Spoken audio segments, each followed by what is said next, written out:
Flying by plane is a sensational experience. In my job, I have to make business trips all the time, and my company pays for all of them. My name is Ethan. I am 28 and enjoy these trips very much. I usually sleep very little and stare at the window of the plane the whole trip. Something about being in the sky and seeing the clouds, it just relaxes me and makes me happy.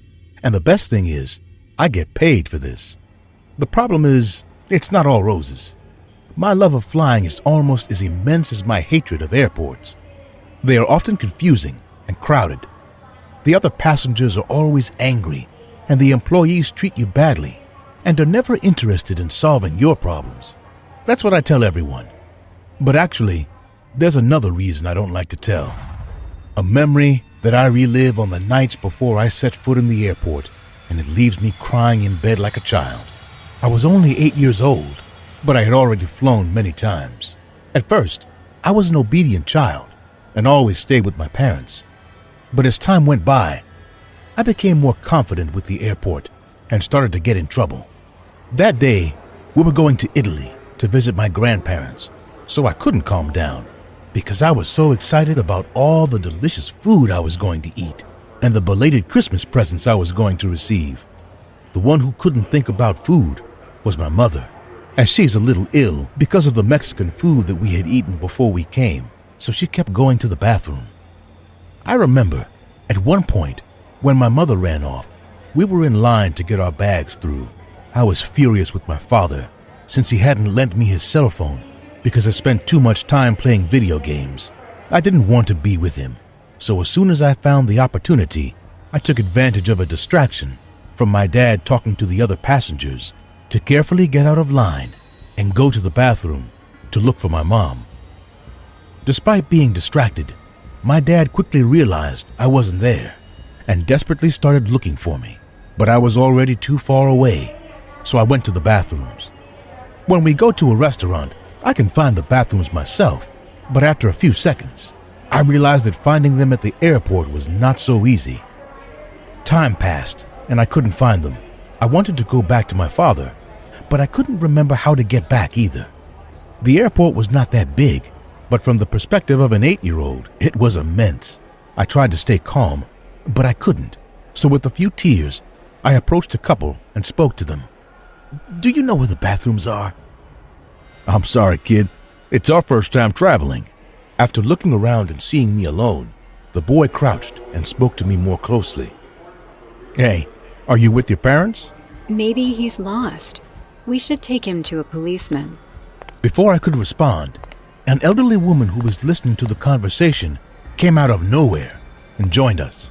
Don't get separated from your parents like that. You'll scare them to death. The lady spoke to me as if she knew me and confused me. Then she looked at the couple.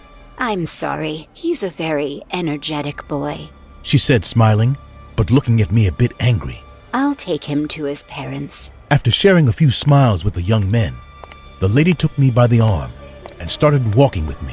You shouldn't go away from your parents like that, young man. This place can be very dangerous. I'm sorry. I got mad at my daddy because he didn't want to lend me his cell phone to play Fortnite. So I went to the bathroom to look for my mom. Well, but you have to understand that they want the best for you. I'm sure you spend a lot of time playing video games. At her answer, I just bowed my head and kept walking. Come on, let's go to the bathroom to look for your mother. After a few seconds of walking, the lady spoke to me again. And tell me, boy, where are you going? To my grandparents' house in Naples. My grandfather has a restaurant, and he always makes me very tasty food. And my grandmother has to give me the presents that Santa left me. What a nice family you have, boy. I wish we had all been so lucky. She said, smiling, although I could see a little bit of resentment in her words. Anyway, are you doing well at school? Miss, I think we went past the bathroom. We are going to the airport exit, I told her, confused. I may not remember where the bathrooms are, but I did recognize the entrance.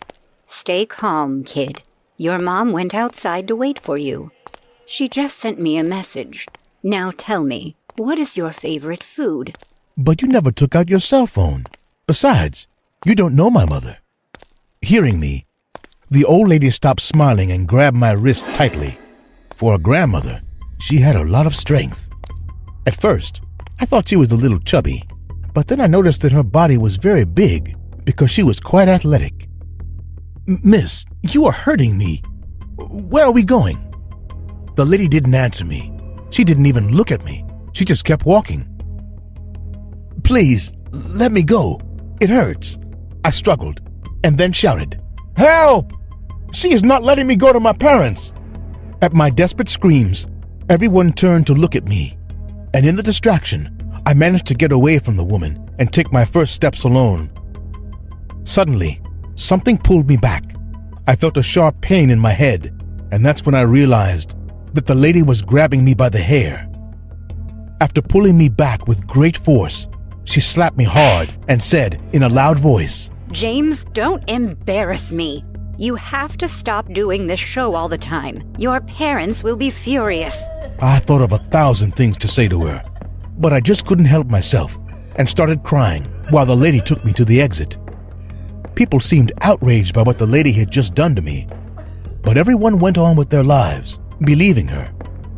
As we walked outside, we took a few steps towards a large white van. There was a hooded man with glasses leaning on in. "How are you going to put on such a show in the middle of the airport?" he said to the lady. How easy it is to give your opinion when you're scratching your ass. Shut up and open the doors. "You fucking brat, you scream like that again and I swear I'll cut your fucking tongue out." His tone of voice was low, but full of violence. I saw his face for the first time. He had huge eyes with red circles under them and was breathing heavily. He looked as if he could kill me at any moment. Come on, kid. Don't pay any attention to him. You must never do drugs or you'll end up like this idiot. I'm sorry to hit you. Get in. We'll go get something to eat, and I'll bring you to your parents, I promise. The man opened the back doors of the van, and the lady took me there. I was still a little dazed from her slap, but when I found the opportunity, I bit her hand and ran away. I couldn't run for more than a few seconds, as the man had already caught up with me, grabbed me by the shoulder, turned me around, and punched me in the stomach, then carried me and threw me violently into the back of the van. What the fuck did you just do? We are in broad daylight, you stupid junkie! Start the damn van! The inside of the van was dark. I just cried uncontrollably. My chest was about to explode from the pain I suddenly felt. From one moment to the next, there was a lot of shouting and banging outside the van, and a beam of light came back in, and the doors opened. There were people I didn't know, looking at me in relief. They helped me out of the van, and I could see the police rushing over, while a large group of people stood around the two kidnappers, kicking them on the ground. Within minutes, the cops had taken me to my parents, who hugged me in tears and promised me they would never be distracted again. If I hadn't bitten that lady, and the man hadn't been so violent with me, people would never have noticed, and who knows what would have happened to me if that van had started up. From that day on, I decided that I was going to behave better, and that away from home, I would never again be separated from my parents. I've been hospitalized for several days now, but it wasn't until today, a Tuesday, that the police arrived to interrogate me. So far, I hadn't wanted to talk to anyone. I'm traumatized. I don't want to relive what happened, but I know I have to tell them everything so that she gets what she deserves. I was an instructor in a yoga studio. Looking back, I wasn't the best teacher. I didn't have any patience. At that time, useless people despaired me, since I thought that if they were there, it was because they wanted to make an effort to do things well. If they failed, it was simply because they weren't trying hard enough. They were just mediocre conformists. I got really stressed every time new members joined the class, but I knew that eventually the useless ones would leave and I would have to stop worrying about people who weren't fit for the class. Hello? Are you the instructor, Gabrielle? My name is Jolie. I'm new. I immediately felt annoyed at having a new student in my charge. Then, I focused on looking at the girl from head to toe. She was a very thin, pale young woman with long black hair and baggy eyes. At the time, I thought that she wouldn't last long in my class, since she was probably useless. All right, sit wherever you want. We'll start soon. I watched as the new girl went to sit in the back of the class. The missing students soon arrived, and just as I had said, I started class. Of course, first, we stretch a little. Then, we start with simple yoga poses, like child's pose, low lunge, and high lunge. That, along with deep breaths, always relaxed me. But this time, my peace didn't last long. It annoyed me to see that a person in the back of the class was staggering non-stop. Jolie had even started to let out little screams every time she was about to fall, which made me even more angry. Hey, new girl. She nervously looked at me. You're making a lot of noise. May I ask what's going on? It's just that I've never done this. It is a bit difficult, and try harder if it's so hard. And keep quiet. With these noises, you're distracting everyone. Okay. I tried not to pay attention to the young woman, but from then on, even her presence bothered me. I hoped that she would soon realize that she shouldn't be in the class, but she didn't. The days passed and she continued to attend, despite being useless.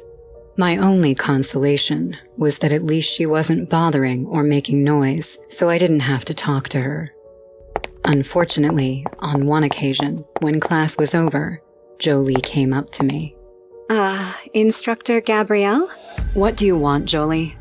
You see, it's just, even though I've come here several times, I still feel that it is very difficult for me to do the postures. For a moment, I was glad, since I thought she would tell me that she would stop coming to class. Would you mind helping me? Her question took me by surprise. Excuse me? I asked if you could help me. How could she be so cheeky?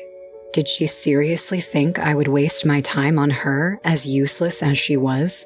I was going to say I wouldn't, but suddenly an idea popped into my head. I had to get rid of that mediocre young woman, and I knew exactly how to do it. Of course, I will help you in the next class. For the next class, as part of my plan, I decided that we were going to practice the tree pose, the extended triangle pose, and the dance pose, in that order. When I realized that Jolie had arrived, I asked her to sit at the front of the class this time, close to me, so that I could help her. As always, we started by stretching, and then we did some simple poses, until finally, it was time. First, I started with the tree pose. This one was very simple, but you had to have balance, since you had to stand on one foot. As I expected, Jolie soon began to stumble. Don't move, Jolie. You don't have to move. The next was the inverted triangle pose. In this one, there are 3 support points, but even so, it is difficult for useless people. Jolie, stop! What is going on? This one is simple. Finally, I continued with the last one, the dance posture. This one also involves standing on one foot, so you have to focus on balance. But it also requires strength and elasticity. Suddenly, the young woman lost her balance and fell to the ground. I soon approached her. Are you okay, Jolie? It hurt me. That's what happens when you insist on doing things you can't. What? But you're not made to be here. Do you understand? The young woman's face turned red, and tears started to come out of her eyes. Quickly, she grabbed her things and ran out of the class. My plan had worked, so I was finally able to continue the class without worries. We kept doing postures, this time less complex, until it was time to end the class. Once all the students left, I started to pack my things. Suddenly, I heard footsteps approaching the door, so I assumed one of the women had forgotten something. What? The instant I saw the person, my heart started beating very fast. She was Jolie, but what made me freeze with fear was that she had a gun in her hand, that she was pointing at me. What? Are you going to be quiet now? Her expressions, her voice, she seemed like a completely different person than the insecure, mediocre girl I had known. What are you planning? What are you... I don't know. What do you think I'm up to, Gabrielle? You know this is your fault, right? I didn't want to have to hurt someone again. But you... In her baggy eyes and all over her face, you could tell she was furious. I didn't want... You didn't want to? You treated me like shit for days. I was just trying to be able to relax by doing yoga, but you screwed it up, you fucking old lady. Jolie started to get closer, but I couldn't move away. I was only able to stay still while I cried silently. Now I understand how satisfying it was for you to see me cry. You know what? Now it's me who wants something difficult. Do the wheel pose, Gabrielle. But I told you to do it. Terrified of what she could do to me, I began to get into the wheel position, one that was quite complex. Well done, Gabrielle. I'm impressed. Now, I want to try something else. Suddenly, Jolie hit one of my defenseless arms with the full force of her right leg. Ah! There was an intense pain in my elbow that made me fall to the ground. The pain didn't even let me think. The only thought in my head was, it's broken. Gabrielle, what is happening? The next thing I heard was the voice of the other instructor, and before I passed out, a gunshot. When I woke up the next day, I learned the worst. Madison, the other yoga instructor, was dead. She had been shot in the torso, but somehow she had managed to call 911. Unfortunately, her blood loss caused her not to survive. At that moment, guilt washed over me. Because of my actions, that kind woman had died. And what was worse, she had saved me before. I was devastated.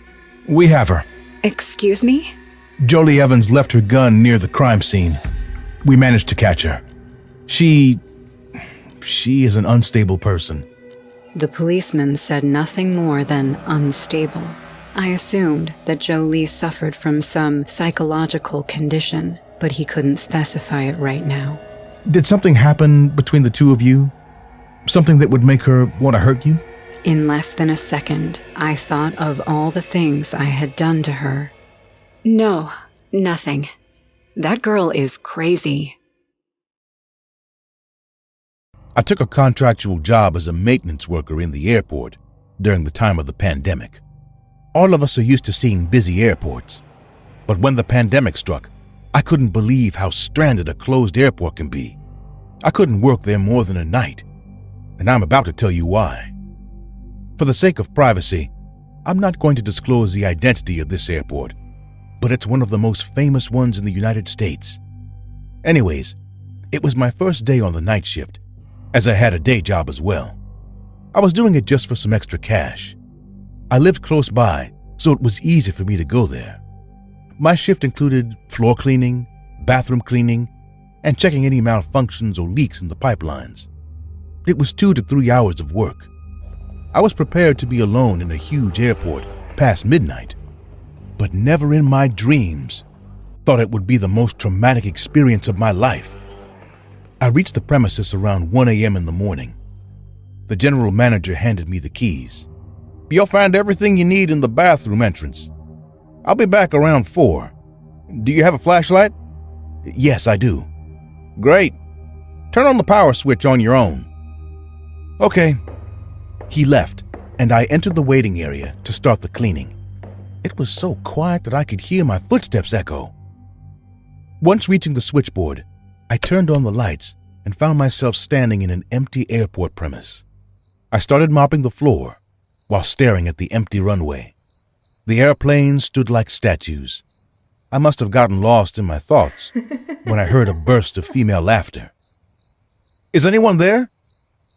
Listen, you can't be here without permission. Hello?" I looked around, but saw no one. Thinking it was my mind playing tricks on me, I started mopping again. But within a few seconds, I heard heavy footsteps running at some distance. It came from the washroom area. I guessed some homeless person might have sneaked in and is now trying to hide there. I started walking to the bathroom to check when the power went out. "What the hell? Ah!" I turned on my flashlight, and as it highlighted the corner of the bathroom, I saw an average-height woman with long black hair walk inside. I couldn't see her face as she was facing with her back to me. "Excuse me, miss, you can't be here." Following her, I went inside the bathroom. Just like any other airport washroom, this too was no different. A wall was decorated with lined-up mirrors, and small cabins resided on the opposites of them. Thinking the woman was inside one of those toilet stalls, I said in a low voice, "Please, come out. Look, I don't want any trouble, so please." But the woman didn't come out. She didn't even reply to me. I waited for a few seconds more in the dark with my flashlight, and then decided to check the toilet stalls myself. One by one, I opened the doors, and when I reached the last toilet, the hairs on the back of my neck stood up.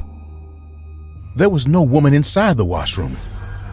Only me, standing in the dark with my flashlight. Am I dozing off? I splashed water on my face to drive sleep from my eyes. It was 2 a.m. already, and I still have tons of work left.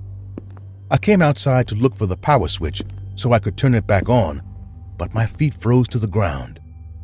I remember cleaning the floor, but now bloody footprints were residing on it. I started sweating out of fear. Thinking it would be better to call the manager, I took out my phone, but there was no network. With a trembling hand, I flashed the lights on those footprints and found them going to the other side of the airport. Not having a single clue what the hell was happening here, I followed those footprints. The blood was so thick that the footprints were intact, almost like someone drew them on the floor with blood. The other side of the premises had a large waiting area, some counters, and a narrow hallway that ended to the basement. The footprints stopped right in front of the basement.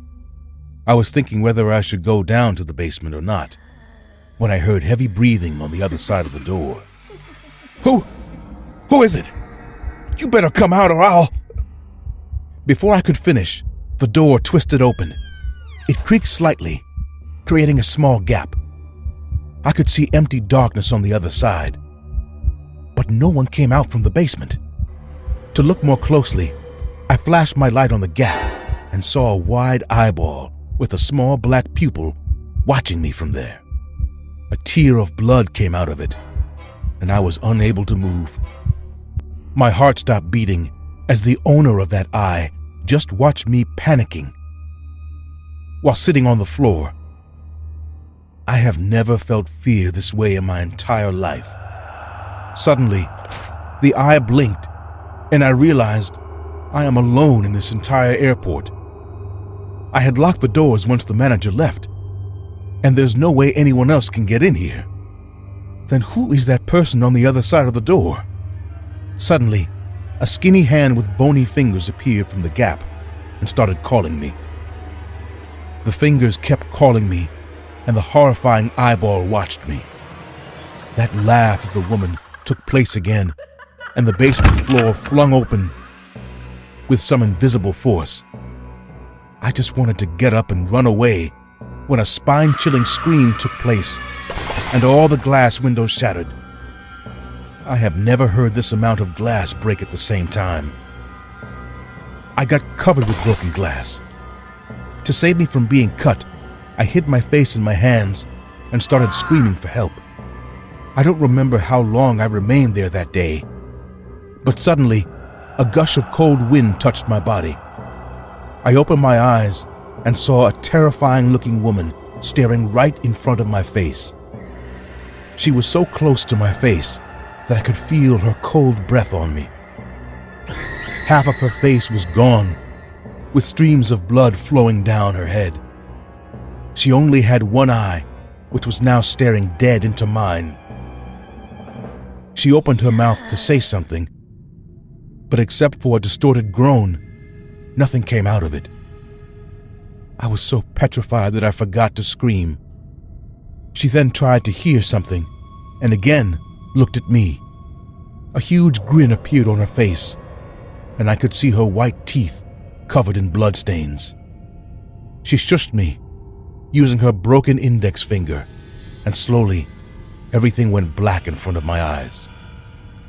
"Hey, what the hell? Are you all right? Get up. Hello?" Someone sprinkled water on my face while calling out to me. I opened my eyes and found myself lying on the floor. I must have fainted. The manager helped me get up and asked what the hell happened. I couldn't answer him as I noticed the surroundings. The glass windows were intact. The bloody footprints were gone, and so was that woman. I knew he wouldn't believe me no matter what I said. I still finished the job somehow, while he stayed with me. I never went back there during the pandemic, and I don't want to be alone in an airport ever again. I don't know who that woman was, but I am aware of the haunted airport tales, where dead passengers' souls roam around the premises after dark, looking for one opportunity to relive again. Thank God I didn't follow her into that basement. Who can tell what would have happened if I did?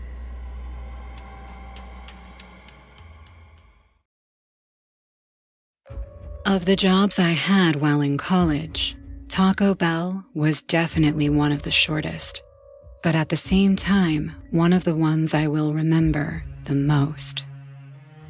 The bad thing is that even though I got along well with my coworkers and the job was easy, all I will remember is that horrendous morning in July.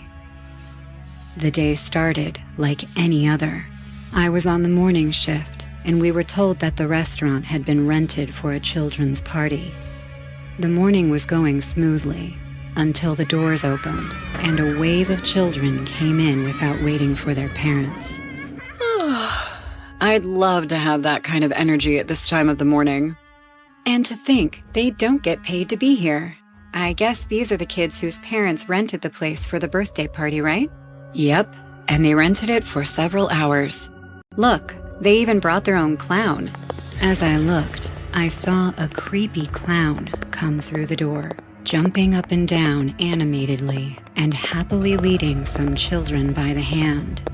What the fuck? I don't understand why people like clowns. It's not that I'm afraid of them, but I don't understand how a kid can like them. Hey, don't be so hard on the poor clown. Look, I think he likes you. The clown was just looking at me. As if that wasn't scary enough, he disinterestedly let go of the children's hands as he looked at me, as if forgetting they were there. A few seconds later, he raised his hand and waved. The clown froze for a few more seconds and then suddenly started dancing. Okay, that's very creepy. Wow, remember the time I told you I envied how pretty you are? Not anymore. Not funny, Helena. I think I'm gonna go to the kitchen for a while. The last thing I want is for Romeo to come proposing to me. A few minutes passed with nothing happening, so I went to clean the bathrooms. I was about to clean the men's room when a little boy appeared next to me. Miss, I have to go to the bathroom. Can I come in? Oh, I'm sorry, kid. The bathroom is closed. I promise I'll clean it quickly and let you in, okay? Okay, but please hurry. I have to go in. Of course, honey.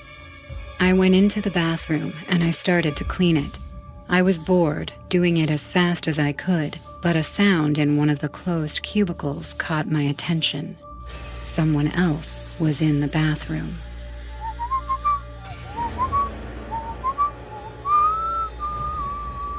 Sir, this bathroom is locked. Are you going to be much longer?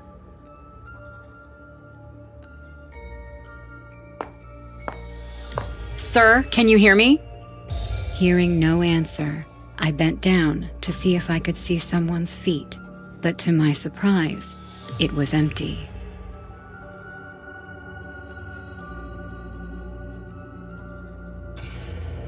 I pushed the door to confirm that no one was there, and when I did, I got the scare of my life. The clown was sitting on the closed toilet with his feet up. Sir, you scared the hell out of me. You can't go into the bathroom with the doors closed. The clown simply stared at me. His eyes showed no anger, sadness, nothing. They were simply expressionless. The clown remained silent for a few seconds until he started shaking and hyperventilating. His head went nervously up and down, and he stood up from the toilet. He was a lot taller than he looked. Get away from me, you creep. I'm calling security. The clown kept approaching me in slow motion, shaking. He just stood still and whistled a song. Then, he just danced like before, and he happily left the bathroom.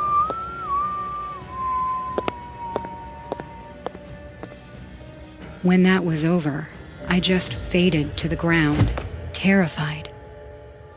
After a few seconds in which I recovered, I immediately left the bathroom with tears in my eyes, until I ran into Helena.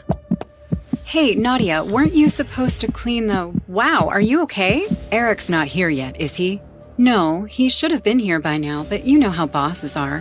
What happened to you? You're worrying me. I'll tell you later. I'm going to take my break now. If you see Eric, tell him I have to talk to him. And please, stay away from that damn clown. What? Did he do something to you? We can call the police. No, he didn't touch a hair on my head or say a word to me. He just gave me the scare of my life. Just listen to me and stay the fuck away from that clown, okay? Of course. Several minutes later, I was still sitting in the back of the Taco Bell, getting some air, relaxing. The light morning wind had calmed me down a bit from that horrible bathroom experience. But the worst was yet to come. I heard a desperate voice looking for me, and when the door opened, on the other side was Helena. Nadia, did you see a child or the clown come out of this door? No. What happened? A child disappeared. The parents are looking for them. They think the clown took him through the front door when they were all distracted. What? And it gets worse. I asked the boy's mother if the clown was someone they trusted, and they said they don't know him. They thought he was our clown. As soon as she finished the sentence, Helena fell to her knees on the floor and cried. Calm down. What was the boy like? We will find him. The boy was wearing a light blue superhero t-shirt, blonde hair, brown eyes, and black shorts. When I heard that, I was shocked. I recognized that outfit. That was the boy who wanted to go to the locked men's room. Helena, call the police now. The father already called them. They were on their way. Tell them the clown is in the bathroom. Go tell the family, too. As I said that last sentence, I ran desperately to Taco Bell. I knew where the boy was. Desperate, I rushed to the bathroom and found the clown, who was at the back of the bathroom, against the wall, with the child in his arms.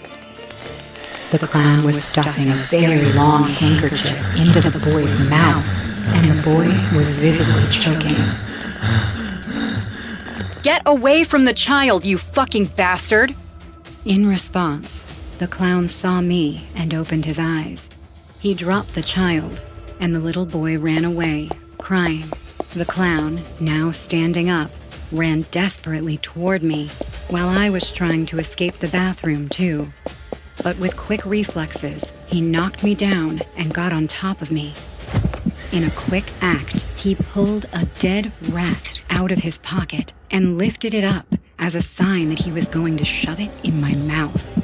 He then looked at the rat, feigning surprise, and slowly brought it closer to my mouth, imitating the movement of a train, as if it were a mother feeding a baby.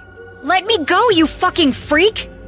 With great effort, I managed to reach into my pocket and pull out my personal defense spray. Without the clown reacting, I sprayed him in the eyes, and the clown jumped back in pain, giving me a chance to escape.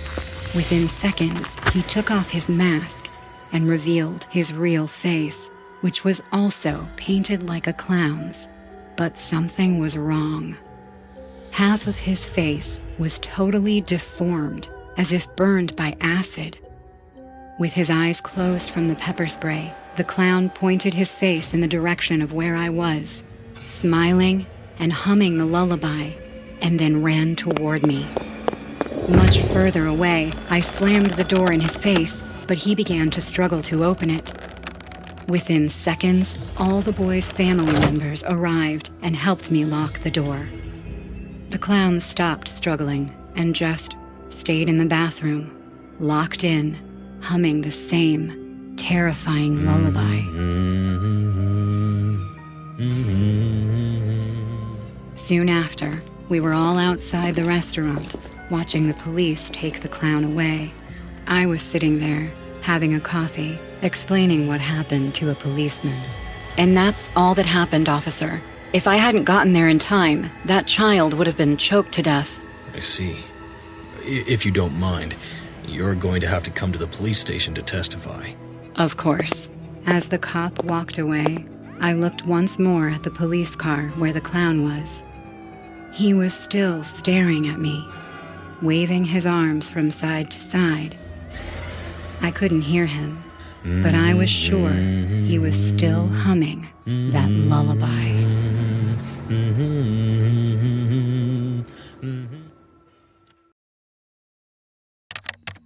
It used to be common in my routine to go to fast food restaurants for dinner.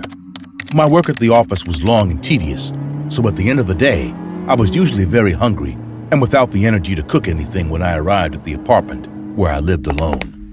That's where I decided to eat something quick and easy: hamburgers, pizza, fried chicken, and many others.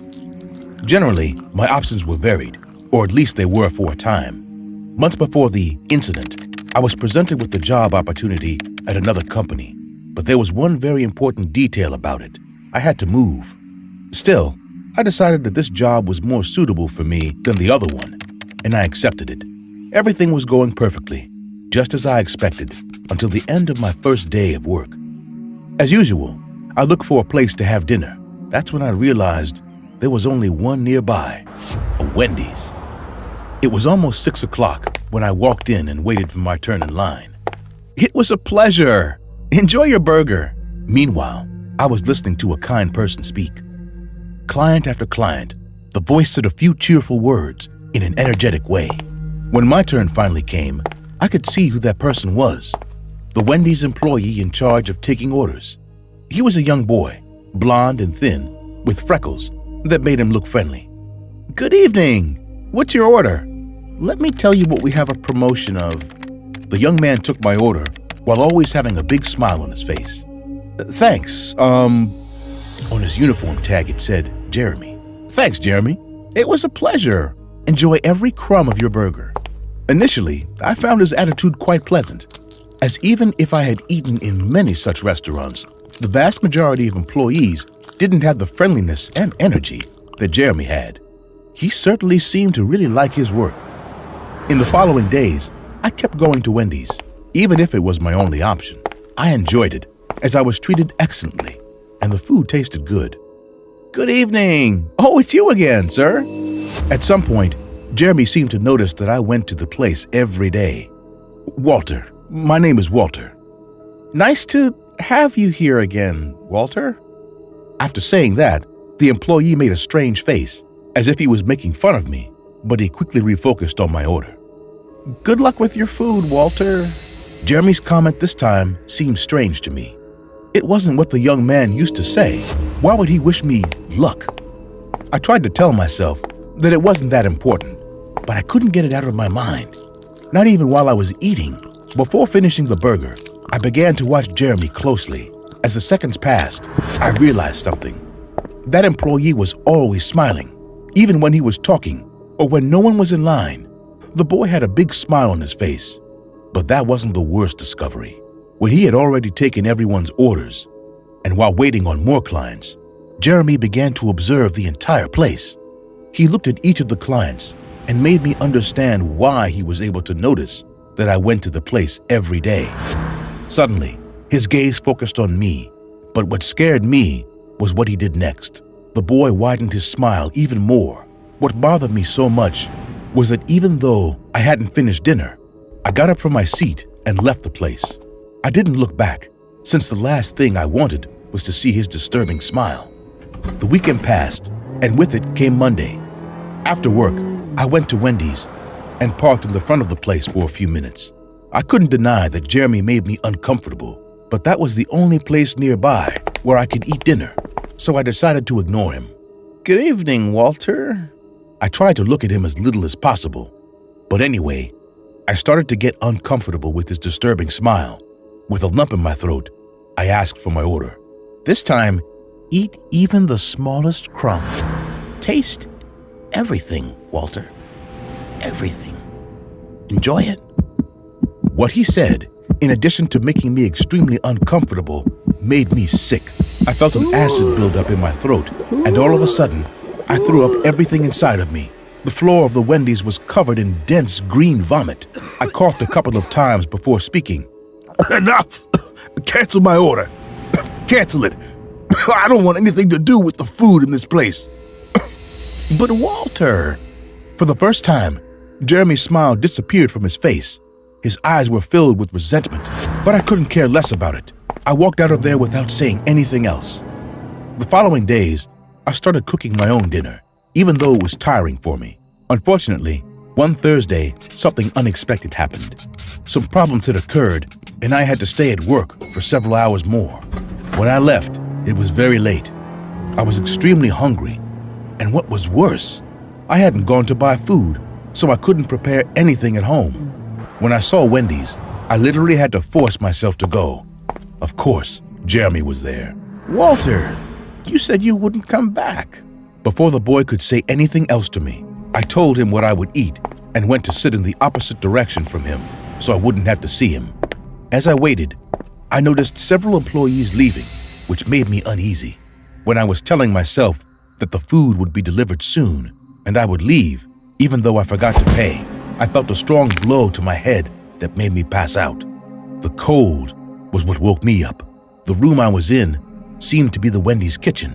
For some reason, it had several open refrigerators, which gave me goosebumps. I tried to get up, but my feet were tired, as well as my hands. Just as I became aware of the pain in the back of my head, someone came in. It was Jeremy. "Hey, Walter. I knew you would come back. Guess what? I brought you something." The smiling young man showed me the tray he was carrying in his hands. There was a hamburger on it. "Your favorite. This time I'll make sure you eat it all." "What the fuck do you think you're doing? Untie me." Jeremy's smile disappeared when he heard me. "You're being ungrateful, Walter. I won't let you go until you eat everything. Understand? Everything." "Why would I do that? Let me go, you crazy asshole. I won't eat your crap." In response, Jeremy reached for an object that was on the table behind him. He soon pointed the knife at me. "Eat, or I won't hesitate to use this, Walter. Eat." The boy grabbed the hamburger and brought it to my mouth, but I moved as far away as I could. "Are you crazy? You want to kill me just for not eating a stupid hamburger?" "No, I want to see if you would eat it because it's satisfying." "Walter, you stupid people eat anything and don't even realize what's in it." I remained silent, having no idea what he was talking about. Dust, dirt, saliva, vomit, urine, whatever. It makes me feel so good. But you defy me. What? What the fuck is wrong with you, you sick fuck? Eat it, Walter, eat it. Show me you're inferior to me. As disgusting as it was, to distract the motherfucker, the best option was to eat some of the burger. So I opened my mouth and took a bite. I chewed several times, as fast as I could, trying not to taste it. Meanwhile, Jeremy was looking at me unblinkingly. It was the right time. I brought my legs together and hit him as hard as I could. The boy fell to the ground. As I expected, at that moment, I took the burger with both hands and rubbed it against his face. Then I grabbed the knife and got untied. Before he could get up, I left the room and closed it, locking him in. Shortly after, I called the police. Currently, the investigation is ongoing. I hope they can find proof of what Jeremy was doing so he can get what he deserves. In the meantime, I don't care how hungry I feel. I'll never eat fast food again. I was living in Alabama at the time, but had flown out to Los Angeles for the weekend. It was one of my friend's weddings, and I had to attend. The event turned out to be a reunion of old friends, so without hesitation, everyone drank heavily. We drank straight for like 3 days. I was flying back to Texas, wildly hungover and miserable, and completely drained. I had a flight from LA to Dallas, then a quick hop to Austin from there. I was seated by the window, on the left side, where there were only 2 seats. Seated in the aisle seat was a middle-aged woman with thinning brown hair up to her shoulders. Her teeth were very bad. From the moment we made eye contact, she started giving me weird vibes. She was looking at me and smiling like a teenage girl. Not understanding what the hell was wrong with her, I couldn't help but watch her creepy gestures. She started pulling off her eyelashes and then eating them while staring at me. Out of disgust, I turned my face away and put in my headphones to watch a movie on my iPod.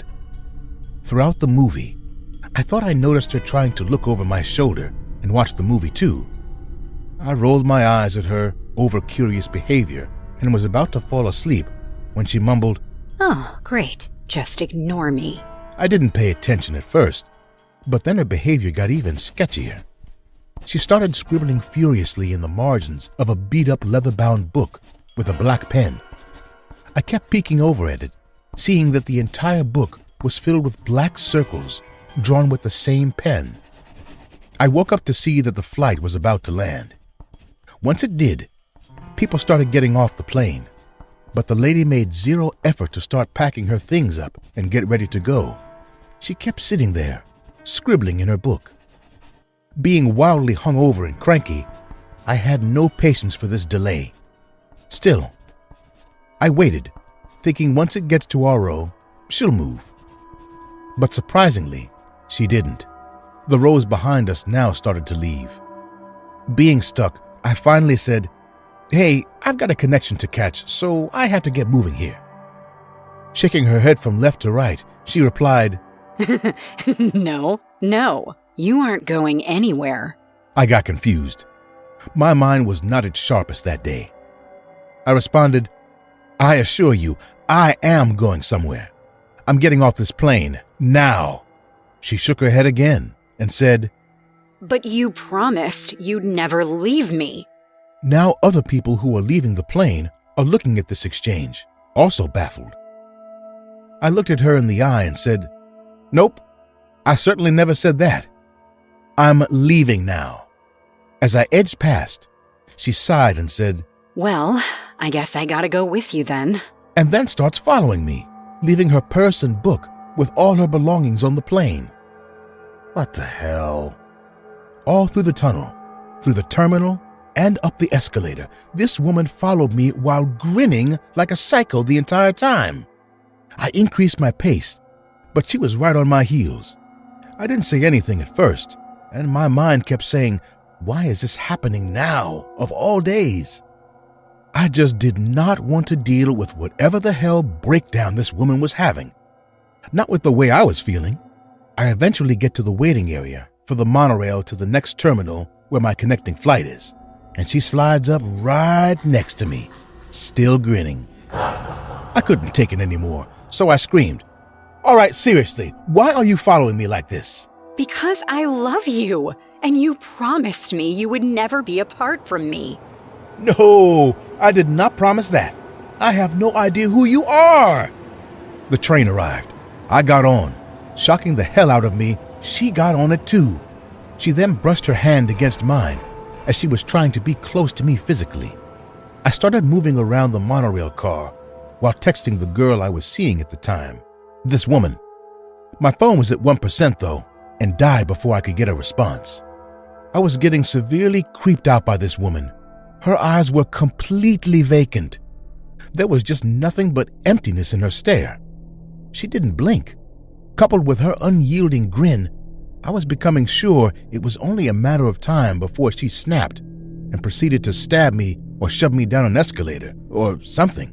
As the monorail opened, I sprung out of it to call security when the woman grabbed my hand and said, We haven't made love in a long time. How about we show the world how much we love each other? Come here, darling. Please, come to me. "Get off me!" The woman jumped on me, and we both fell on the floor. She then started kissing my face violently. People around us stood like statues, as they were spellbound to see such a scene. I tried pushing her away, but she had more strength than me. "Leave me, you psycho!" Don't you dare call me that. Saying that, she bit a chunk of my left cheek like a ravenous zombie, and then licked my blood that got smeared on her lips. I screamed, "Help me! Please, someone!" Right at that moment, 2 airport security guards came rushing at me and pulled the woman away, but she was totally out of control. She spat at them and yelled, Don't you all dare to separate me from my lover. Let me go. I need him. I want him. 2 people helped me get on my feet and offered me a handkerchief to cover up the wound on my cheek. It immediately turned red as I bled horribly. The woman was kicking in the air, shaking her head violently while cursing the guards. They started taking her away. You think you can get rid of me? You're wrong. I'll come back for you. I will come back, I promise. Finally, she was taken into custody by the cops, and I received medical attention from the airport workers. One of the workers informed me that the woman had a complete and total meltdown on her way to the police station. She was screaming, tearing her hair out, pounding her feet.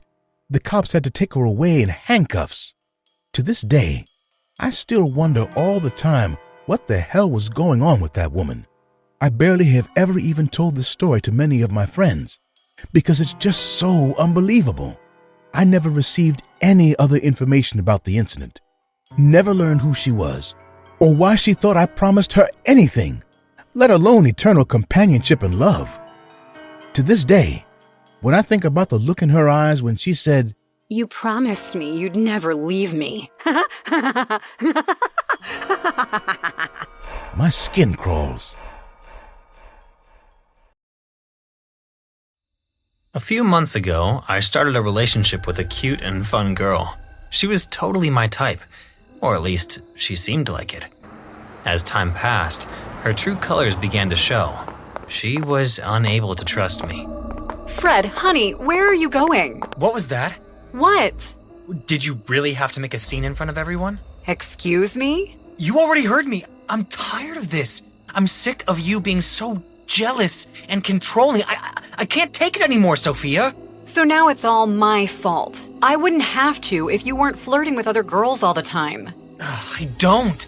You do. I saw your messages with... See? This is what I'm talking about. I can't talk to anyone because you start imagining things. That's not... Not to mention that you check my cell phone. I did it because... No excuses. That's wrong. This is wrong. What do you mean? We're done, Sophia. What? No, please. We can still work it out. We can't. Although it was difficult for me, I had to put an end to our relationship. I felt like shit, so I didn't want to go out or see anyone. But after my best friend Andrew insisted several times, he came over to my apartment one afternoon. That's what happened. When? Yesterday? A few weeks ago, actually. What? Why didn't you tell me before, man? I didn't want to talk about it. 'Cause, well, I loved her, you know? I just wish she hadn't started getting jealous. I get you. She texted me the first couple of days, but, oh, forget about it. I know exactly what you need, man. You, me, the others, and tacos. Come on, man. Let's go tomorrow. I wasn't too sold on the idea, but I didn't refuse because, even if I didn't want to admit it, isolating myself from people wasn't doing me any good.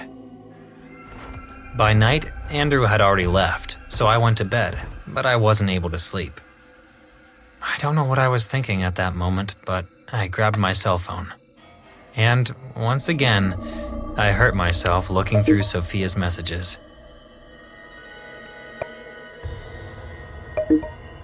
The next day, for lunch, Andrew and our group of friends decided to go to Taco Bell, our favorite fast food place. Unfortunately, I didn't have much energy, since I hadn't slept very well. Even so, I decided to accompany them. But when they started talking, I felt even worse. I couldn't concentrate. I couldn't be part of their conversation or their laughter. Fred! What are you gonna eat? Same as always, I suppose. Go ahead then. I lazily got up and walked over to the line of people waiting to order their food. It wasn't very long, luckily. When it was almost my time to order the food, I heard a familiar voice. It was Sophia, who looked the same as always. Next. It was too late to avoid her, wasn't it? How can I help you? What are you doing here? I think it's obvious. I'm working. How convenient. Excuse me? Come on, Sophia, you don't even live around here. So what? And you know Taco Bell is my favorite restaurant. Oh, fuck you, Fred. Not everything is about you. So, what's your excuse? I don't have to give you explanations. You broke up with me, remember? We're not a couple anymore, so stop bothering me and let me work. She was right, but the argument wasn't about that. I repeat, how can I help you? I want a burrito supreme and a crunchy taco supreme combo. Okay. What the hell was wrong with her? Sorry, man. I didn't know she works here. Please, don't mention it. At least the argument with Sophia had managed to fully wake me up, so this time I was able to pay attention to the conversation between my friends. Little by little, I stopped being upset and started making funny comments. It had been a long time since I'd had a good time, even before I broke up with Sophia. Order 76 almost done. Now it was clear to me. Breaking up with her had been the best decision I could have made. The minutes passed so quickly that soon my food was ready. Order 76? As soon as I heard it, I looked at the bill Sophia had handed me. It said, order number 76. So I got up to go pick up the combo I ordered. Enjoy it. Thanks. I returned to the table where everyone was except Andrew, who was the last of my friends to go and buy his lunch. I looked at the taco and the burrito once I sat down. Sorry guys, but I'm really hungry. Without knowing it, while I was taking bites, Sophia, from afar, was staring at me. She even remained silent, concentrating only on me, and paid no attention to Andrew. Hello? It's my turn. Sophia? I didn't see Andrew, of course, but his expression of horror must have been unforgettable. Even I was terrified, as there was a small blade, the kind used in razors, in my mouth. Blood was coming out of my mouth, staining my chin and my clothes, what was left of the rest of the burrito and the table.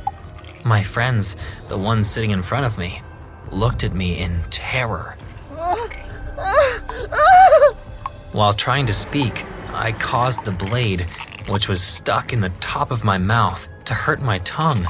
So in desperation, I tried to pull it out with my fingers, which also got cut a bit in the process. Because of this, a lot more blood began to come out. Suddenly, out of panic, I began to hyperventilate and eventually passed out. Andrew would later confess that he first froze like a statue, completely shocked by what had happened to me. And then, in the middle of the silence, he began to hear a psychotic laugh that snapped him out of his shock. What the hell? You fucking idiot. That's what you get for What the fuck did you do to him? what he deserved. Don't you get it? He abandoned me. He had to pay for being so cruel. You're a crazy bitch, Sophia! What the hell? Why do people always think I'm the bad one? I should be enjoying this, but you're screwing it up. Aren't any of you useless people going to call a fucking ambulance? I woke up in the hospital, lying on a bed and covered by blankets. I soon realized that I had a piece of gauze in my mouth, where the blade had made a deep cut. I was looking around the room when someone entered. It was my sister, Bonnie. Fred, you're finally awake. Bonnie? I was so worried. Do you know what happened? Don't you remember? I do, but don't understand. It was Sophia. She confessed. I felt a sharp pain in my chest when she told me. Bonnie told me that Sophia was very upset, or maybe sad that I had broken up with her. And then she had gotten that job at Taco Bell, perhaps with the intention of achieving what had happened, meaning that she had planned it all from the beginning. This is the last thing I have left of you, so I'll use it against you, Fred. Still, the important thing was that she was known to have put that in the burrito.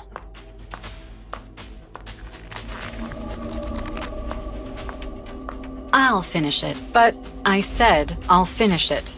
Go away. She had put the blade and...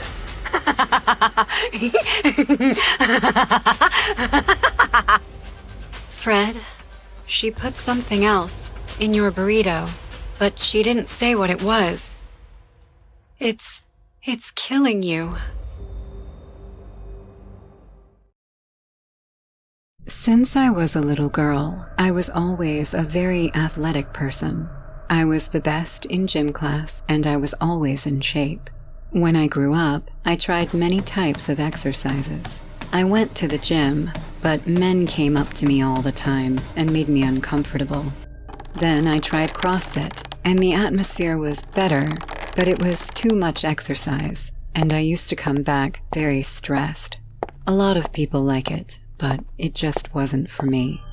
One day, my sister recommended I go with her to a yoga class, as she had been going for months, and it was working for her. I don't know, sis. Isn't yoga just stretching? I don't know if it would be right for me.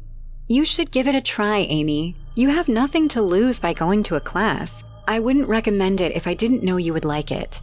After a few minutes of her telling me about the benefits of yoga, I decided to give it a try, and wow, my sister knew me. After each class, I felt very relaxed, but at the same time, tired. I felt very good about myself. My body was at peace. One day, the yoga instructor stopped going. I liked her, but when I saw her replacement, well, let's just say I didn't miss her anymore. His name was Owen. He was a tall, tanned, very handsome, bald man. He wasn't physically huge like those gym freaks, but just by looking at his arms, I could tell he was very fit. We started the class, and I couldn't take my eyes off of him, and I noticed that he couldn't take his eyes off of me. After a few classes of talking, I noticed that he was also very friendly. Everything was going perfectly, but I noticed that he never asked me out, so I made the move. Hey, Owen, do you want to go grab a drink after the next class? I hear there's a new craft beer place just a few blocks away. I like the idea of hanging out with you, but beer isn't my thing. I don't like to drink or eat what strangers make. Weirdo, I said with a chuckle, and he gave me a warm laugh in return. You should still know that beer is not the best thing for the body, since apparently you like drinking so much. How about after all the girls leave, you stay a little longer with me, doing a private session? Wow, you care about my health. How thoughtful. Of course. The class fee is high. I just want you to have the best experience. So you're in? Well, just to get my money's worth, I said with a smile and walked away. A few steps away, I felt someone grab my arm and whisper to me. It seemed my sister was listening to our conversation. Are you sure about this? Well, if you want to invite me to dinner too, you can wait your turn, I said, laughing. I don't like that guy. He looks at you too much. Oh yeah, I think he likes me. What a monster. I'm serious, you idiot. I'm just worried about you. Hey, don't worry. I'm a big girl and I can take care of myself. Besides, I'm the older sister. I should take care of you.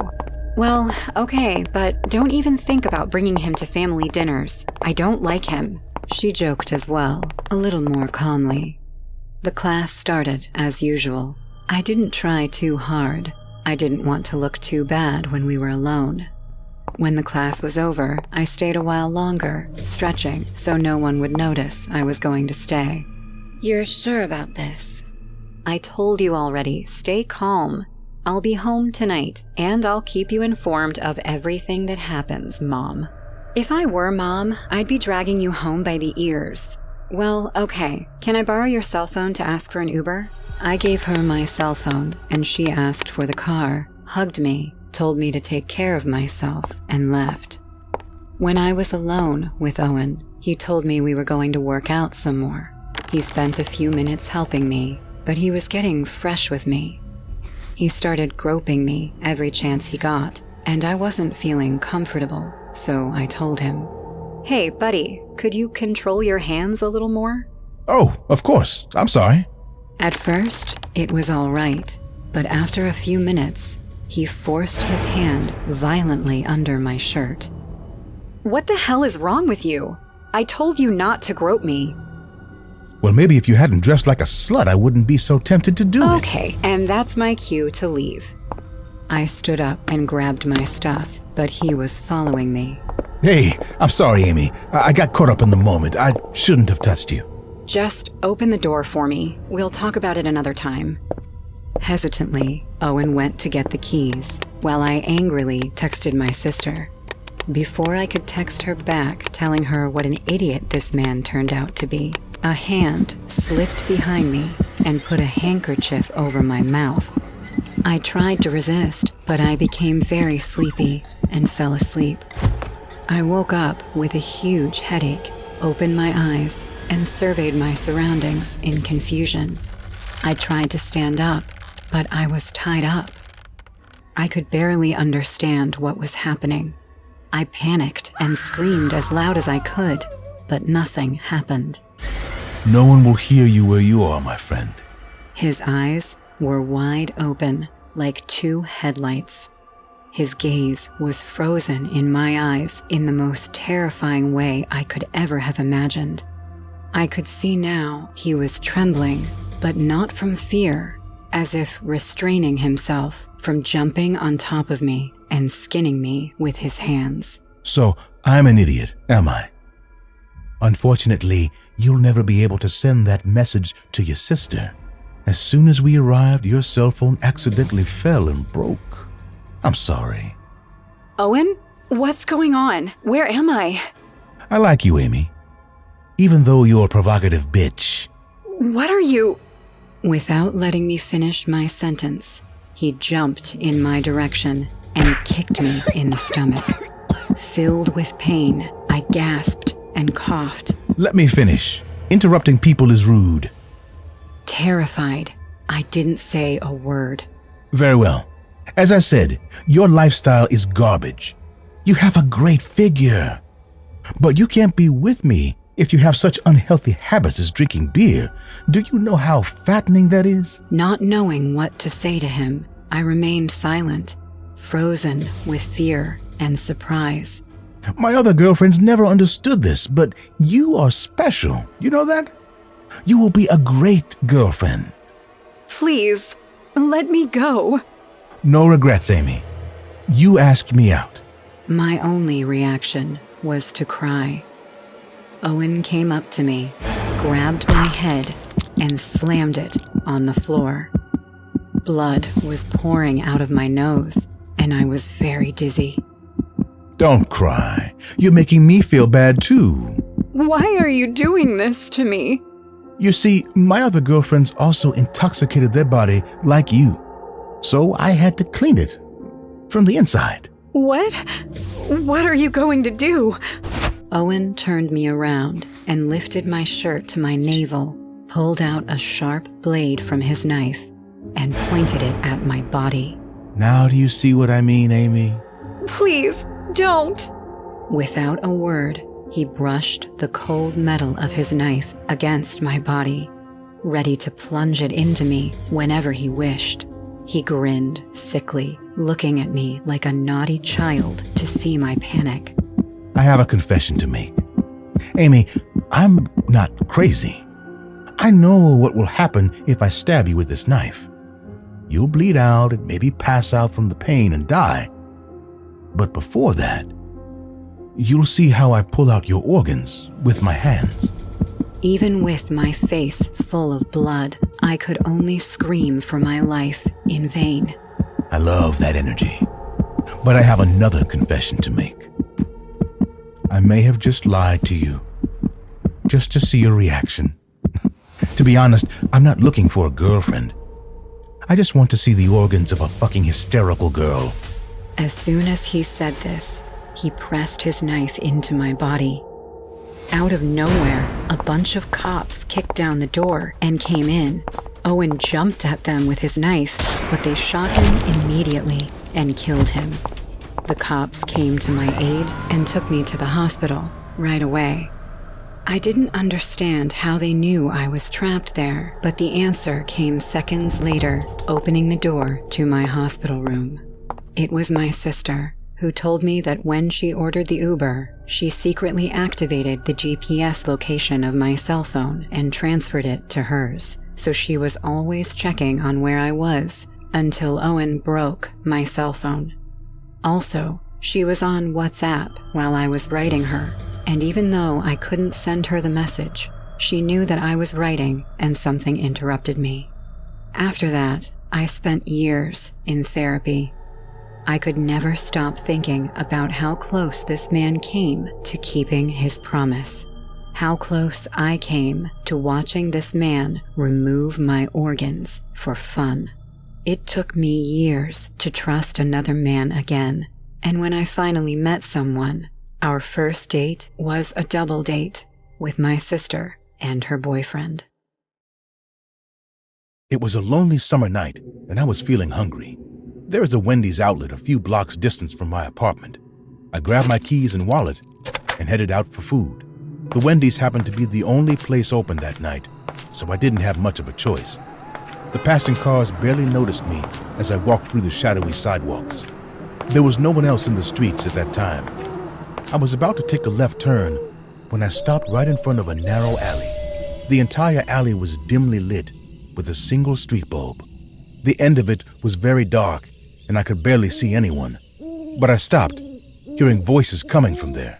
It was like two people were talking in a very low voice. I paid attention to understanding what they were saying, but I couldn't understand a word. Suddenly, I heard footsteps and saw two people slowly appearing from the darkness. Once they came under the yellow light, I saw their faces. An old man and woman were standing in the narrow alley. They stared at me blankly and took me a moment to realize I was prying on them. Out of awkwardness, I immediately walked away before I could get a proper glance. I ignored what had just happened and entered the Wendy's. The employee was dozing off, sitting behind the counter. I walked to him and rang the bell kept on the counter. He sprung from his drowsy state and asked, welcome to Wendy's. May I take your order, sir? Yeah, I'll have a chicken Caesar wrap with medium fries and a chocolate frosty to go with. I'll have 2 bacon cheeseburgers, 10-piece chicken nuggets, 2 strawberry lemonades, and 2 double chocolate chip cookies. I almost had a heart attack as the old man appeared beside me unexpectedly. When did he get in? The entire time he gave his order, he was just staring at me. His bloodshot eyes scanned me like a vulture. For a few seconds, I forgot to talk.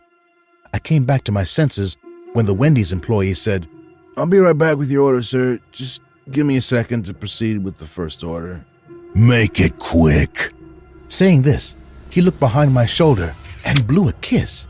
Following his eyes, I saw that old woman sitting at the table and smiling at him. Hey, haven't you seen a pretty woman before? Sorry, what? You know what. Stop staring at my wife, you jerk. What the? Without waiting for my answer, he went to his table and sat down with his wife. I was so shocked by this weird couple that I stood there clueless for a few seconds. Let alone beautiful, his wife looked horrible. She had 2 teeth in her upper jaw and 4 and 5 on the lower one. Considering their huge order, I started having doubts about how she is even going to finish all that food. The old woman had no eyebrows, which made her face look even creepier. Her blue eyes stood still like a dead fish. Both of their clothes were dirty and stinky. It wasn't hard to guess that they had led a very unhygienic life. The man, on the other hand, had a roughly shaved beard and a criminal body language. I sat down at the table opposite them and started watching them. They looked so much in love. The man grabbed her hand and kissed it by licking it in a very disgusting way, and the old woman chuckled like an 18-year-old being wooed. Stop it. We're not in our bedroom anymore, Jack. Well, if we're together, the world can be our bedroom, Rose. Don't be so naughty, darling. Seriously? Jack and Rose? This is what their names are? I was beyond disgusted with this couple. But there are all kinds of people in this world, and Wendy's are a public restaurant, so I had to endure their presence. They went on with their over-the-top expression of how much they physically wanted each other. In one word, they were gross. A few moments later, our food got served. I took a bite of my chicken wrap and watched them with the corner of my eyes. The old woman's eyes sparkled seeing all that food on her table. She started drooling and wiping the saliva off her mouth with her dirty sleeves. Look at you. You are so hungry. Yes, I am. I am. Feed me. Feed me. With pleasure. What happened next? I don't think anyone would have been prepared for that. The man took a big gulp of the strawberry lemonade and then went close to his wife. The woman opened her mouth widely and he poured the drink into her mouth. I was shocked. So was the Wendy's employee sitting behind the counter. Wow, this is so tasty. It tastes even better when I drink it from your mouth. The man smiled big, like he was proud of himself as a man. Then he took a big bite of that cheeseburger and started chewing vigorously. The woman drooled again, seeing him eating that, but she didn't take a single bite by herself. I guess because of her teeth, she wasn't able to. After a few seconds of chewing, the man again went close to his wife. And this time, the man did an even more disgusting thing. He transferred the gooey mixture of chewed food and saliva into her mouth, and the woman couldn't wait to eat it. Her eyes closed in joy while she ate the food from her husband's mouth. So delicious. For the next few minutes, they kept eating like this. The man chewed the food for her and then transferred it into her mouth. I obviously couldn't eat my food after seeing them pull off this sickening behavior. Suddenly, The old woman looked at me with angry eyes and said, Hey, what are you looking at? Don't you have your food to eat? Out of rage and disturbance, I uttered in a low voice, as if anyone could eat in front of you guys, crazy psychos. What did you call us? The old man got up from his table and screamed at me. By that time, my tolerance level was exceeded too. So, I stood up to leave while saying, I said exactly what you heard. I turned around to leave when the man grabbed my t-shirt from behind and pulled me closer. I wasn't expecting him to lay his hands on me, but it happened so quickly that I forgot to react. I was standing face to face with him when he spat on my face. Oh, what the hell? Enjoy your dessert. I wiped my face and then punched him in the eye to free myself from him. Getting a strong punch, he fell on the floor. Oh my God, Jack, are you all right? Why did you do that? Because he spat on my face, you sick woman. Jack, get up. The Wendy's employee came rushing at the couple, and I walked away without giving a damn about them. I could hear the woman cursing me on my way to the exit. You'll burn in hellfire. You'll die a horrible death, you jerk. I turned around for one last time and said, once Jack dies, which he surely will, I wonder who's gonna feed you, Rose. Her face turned pale hearing my words, and I left. That was the last time I went to the Wendy's near my house.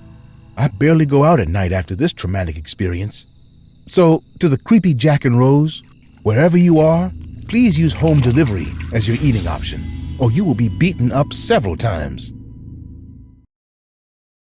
I'm a fat girl, and I'm ashamed of my body. Boys don't look at me after they do it for the first time. I feel miserable among my skinny beach bod friends.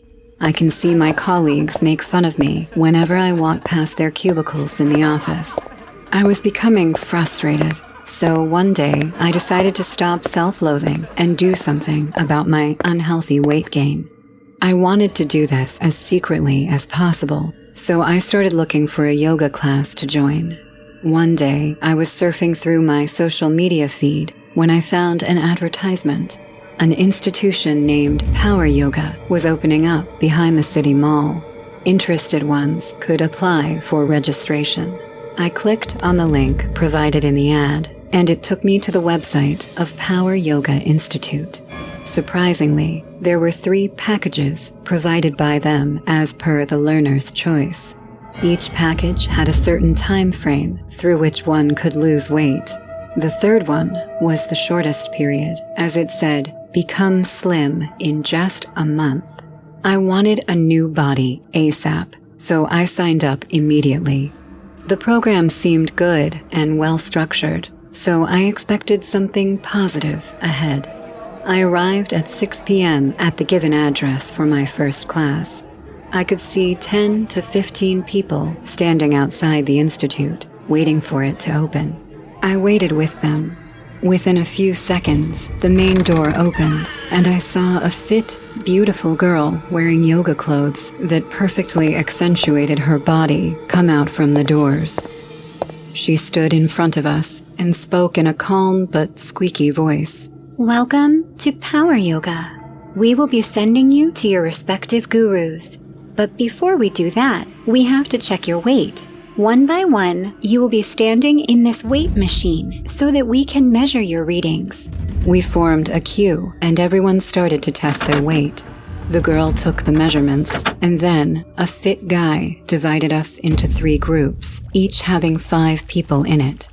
In my group, there were 2 overweight middle-aged women, a chubby young boy, and another girl who was near my age. Another girl from the institute came out and started to take us to the left wing of the settlement. You guys have been given the best guru of Power Yoga. Follow his instructions word by word if you want to look like the hottest human being on this planet. Best of luck.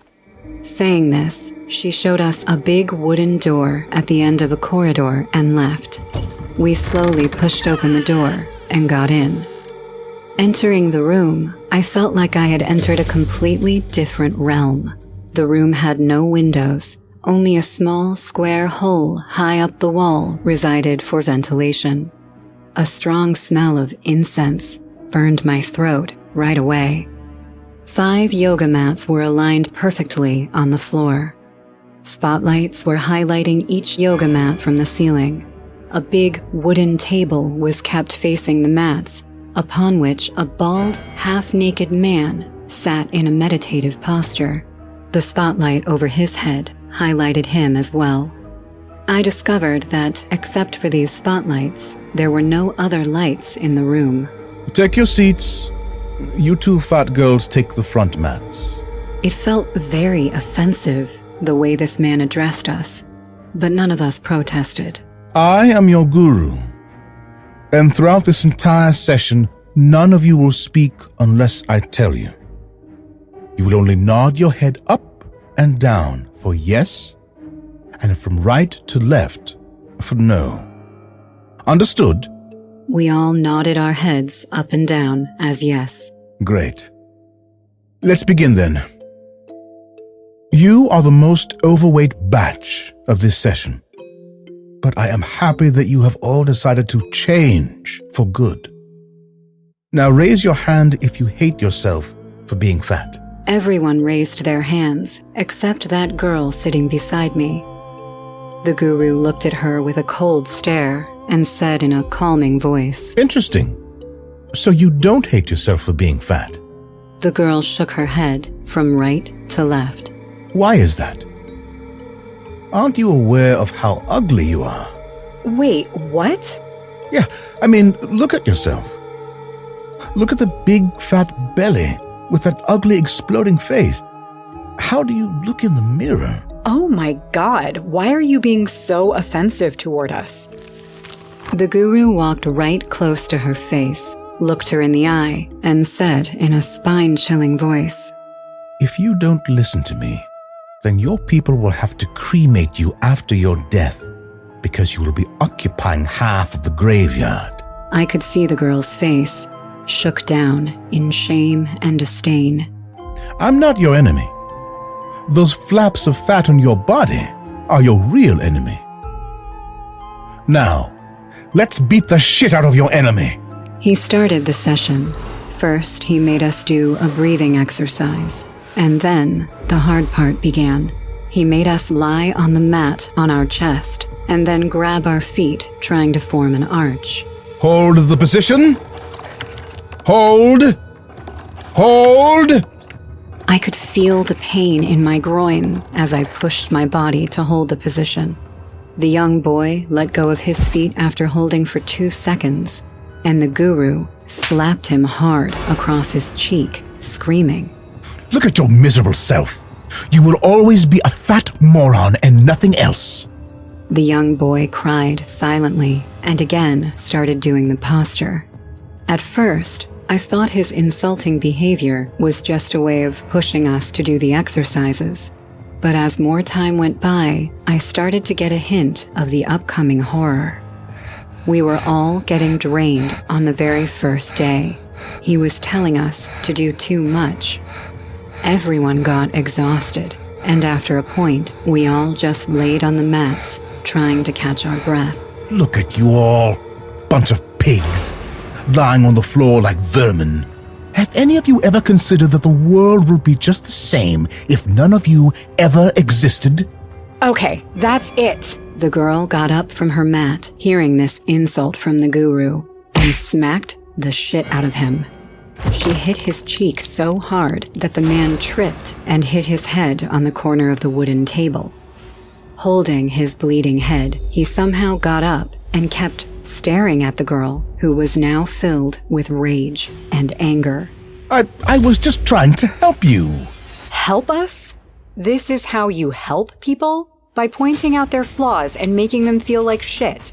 No, this is just a way of power yoga to help you push your boundaries. I didn't... Push my boundaries? You bald fucker. Do you have any idea how much I've been pushing my boundaries for my entire life?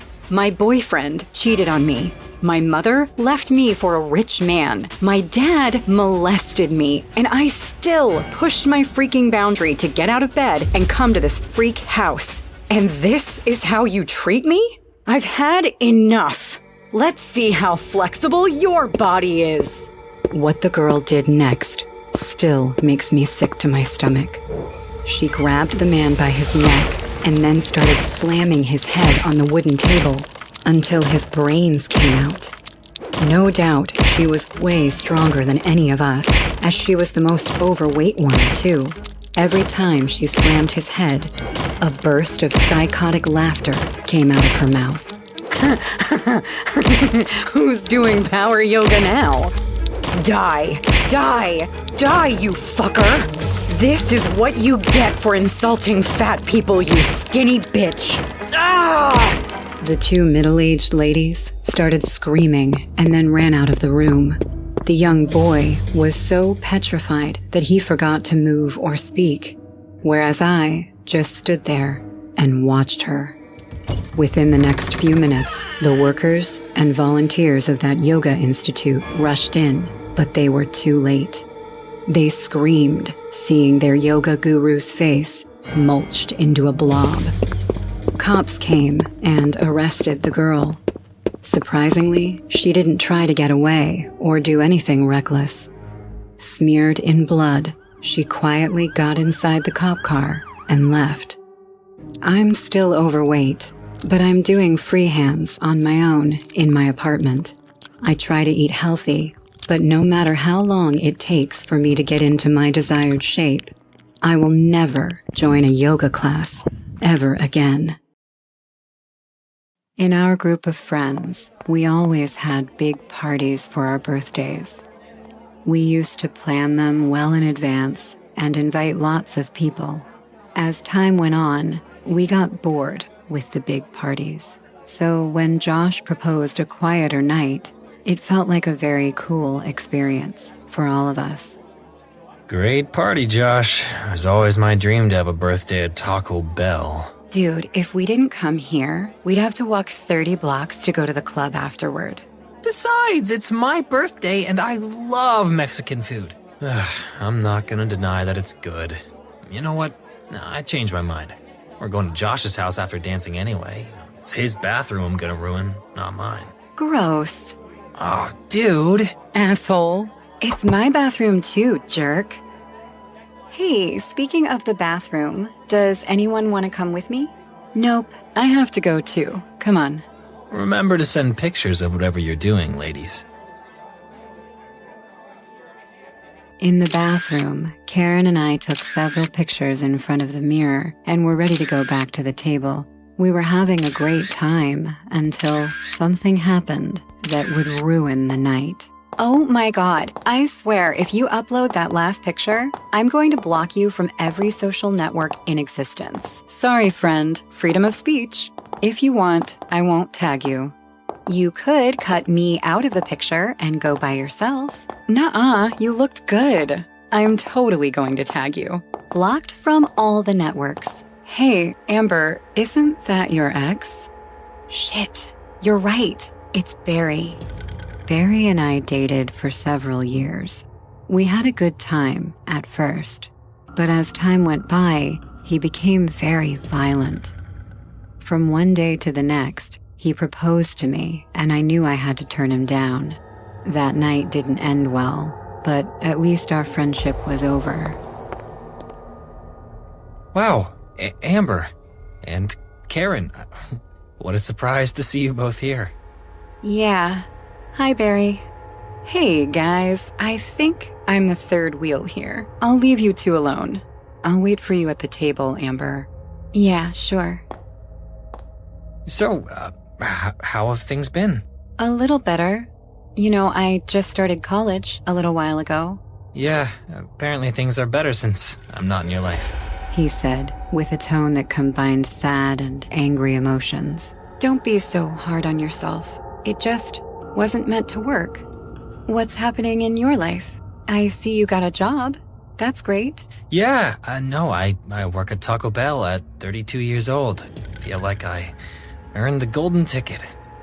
If the situation wasn't already too uncomfortable on its own, Barry was only making it worse and worse. I'm sorry to hear that, Barry. Yeah, right. Listen, I gotta go. They're waiting for me at my table. It was good to see you, seriously. Sure. Take care. I turned around and left, but I heard Barry one more time. By the way, sorry you had to see me. It can't be fun running into your ex-boyfriend, who you still haven't removed the restraining order from. Yeah, no problem. That was the last sign that I had to get out of there as fast as possible. When I arrived at our table, everyone was sitting there waiting for me. Wow, you survived that. I was just about to call 911. Yeah, I think you should have done it anyway. Barry is even worse off than before. Josh, you still live near him. Have you noticed anything unusual? Let's just say that I'm surprised he's working.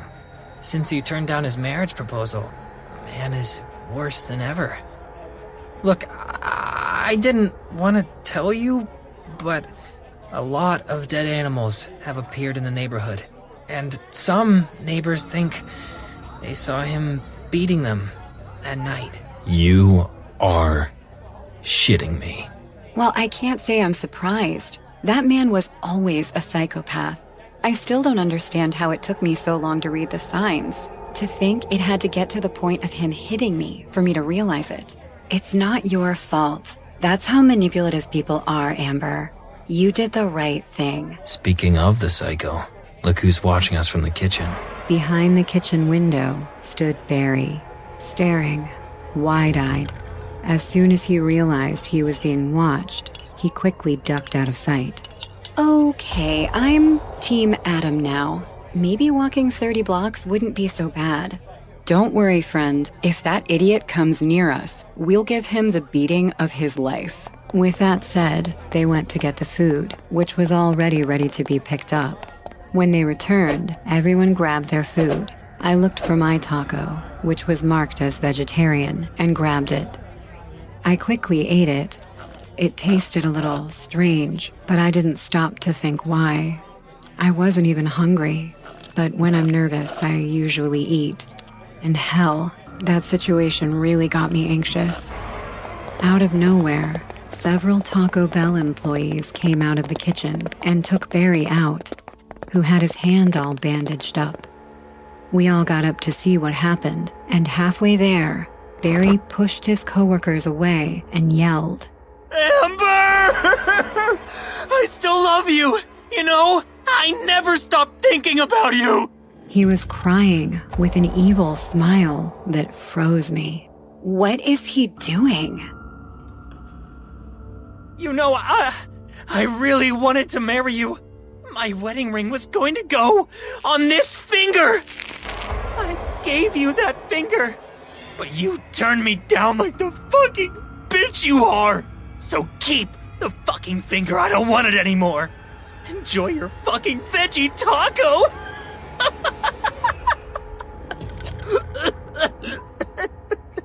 At first, I didn't understand why he was showing me his hand, but when my brain started to draw conclusions, I felt dizzy and lost my stability. With what strength I still had, I opened the taco, and Barry's finger was inside of it. Oh, fuck! This is not tomato sauce. It's blood. My world began to spin. I collapsed on the floor and vomited. I could see all of my 4 friends, furious, jumping to where Barry was to beat him up. As they did, he laughed.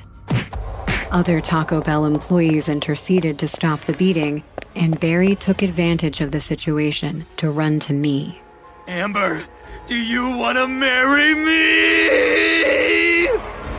As he stretched out the word me, he shook his head back and forth, covering me with the blood that spurted from his broken nose. Between all my friends and Taco Bell employees, they pulled the man out. I didn't feel anger, sadness, or even disgust. Every time I think back to that moment, I only remember looking at the blood on my hands without reacting.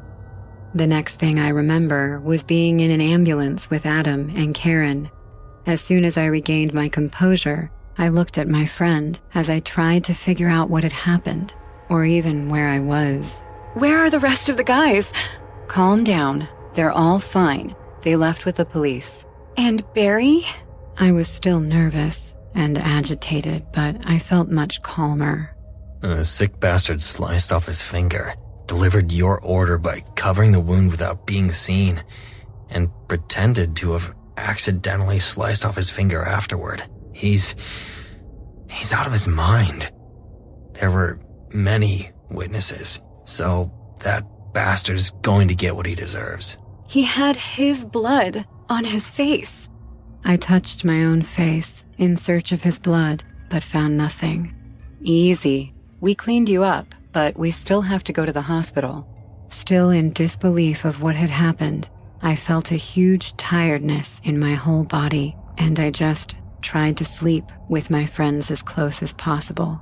And after that day, I decided to always check my food before eating.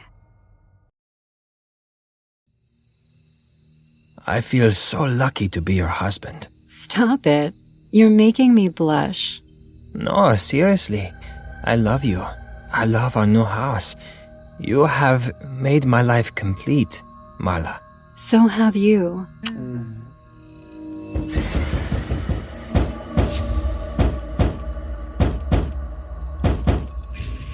Help! Help! Please, help me! Who is that?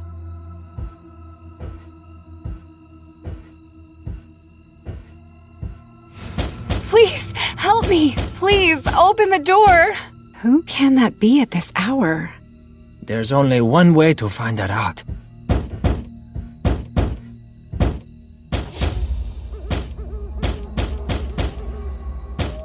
Who is she? Should we call the cops?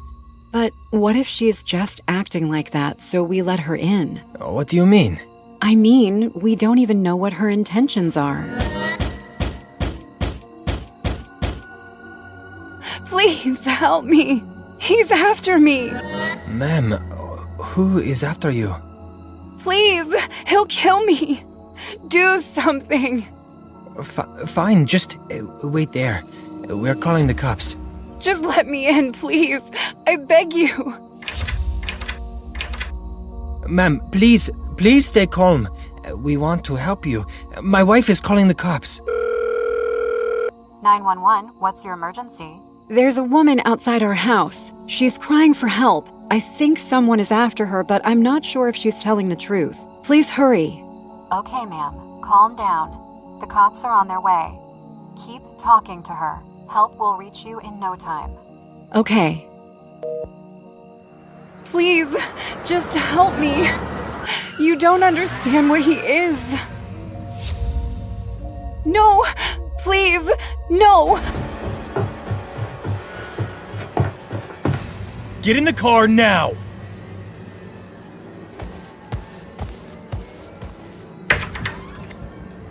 Oh my God, she was telling the truth. Please stop! Someone help me! Shut up, you bitch! Let her go!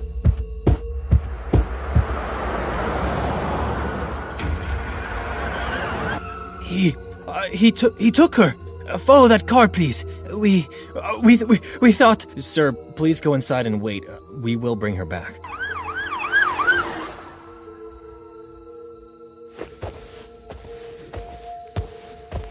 She was telling the truth all this time, and we just watched her, doing nothing. I even told you not to open the door. I'm such a horrible person. Hey. You are not a horrible person. How could you have known? Like you said, it's hard to guess other people's intentions these days. If something happens to her, I will never be able to forgive myself. Nothing will happen to her, okay? The cops are going to get that jerk. Come on, let's just go inside.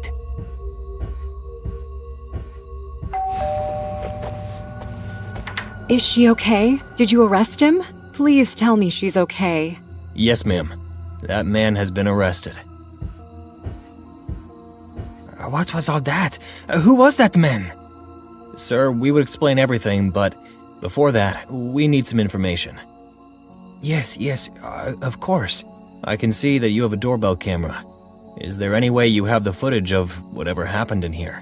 Yes, we do. Please come in.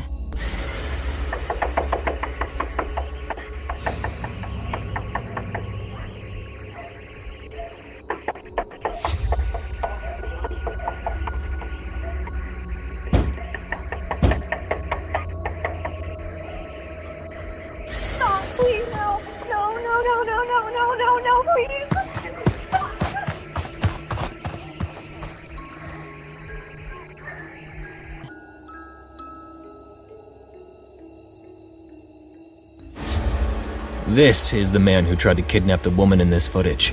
His name is Victor, and he's 20 years old. We now have him in custody and his trial will begin shortly. We need you to come to the station tomorrow and give your valuable statements. We would have to take the footage as evidence, if you don't mind. Absolutely not.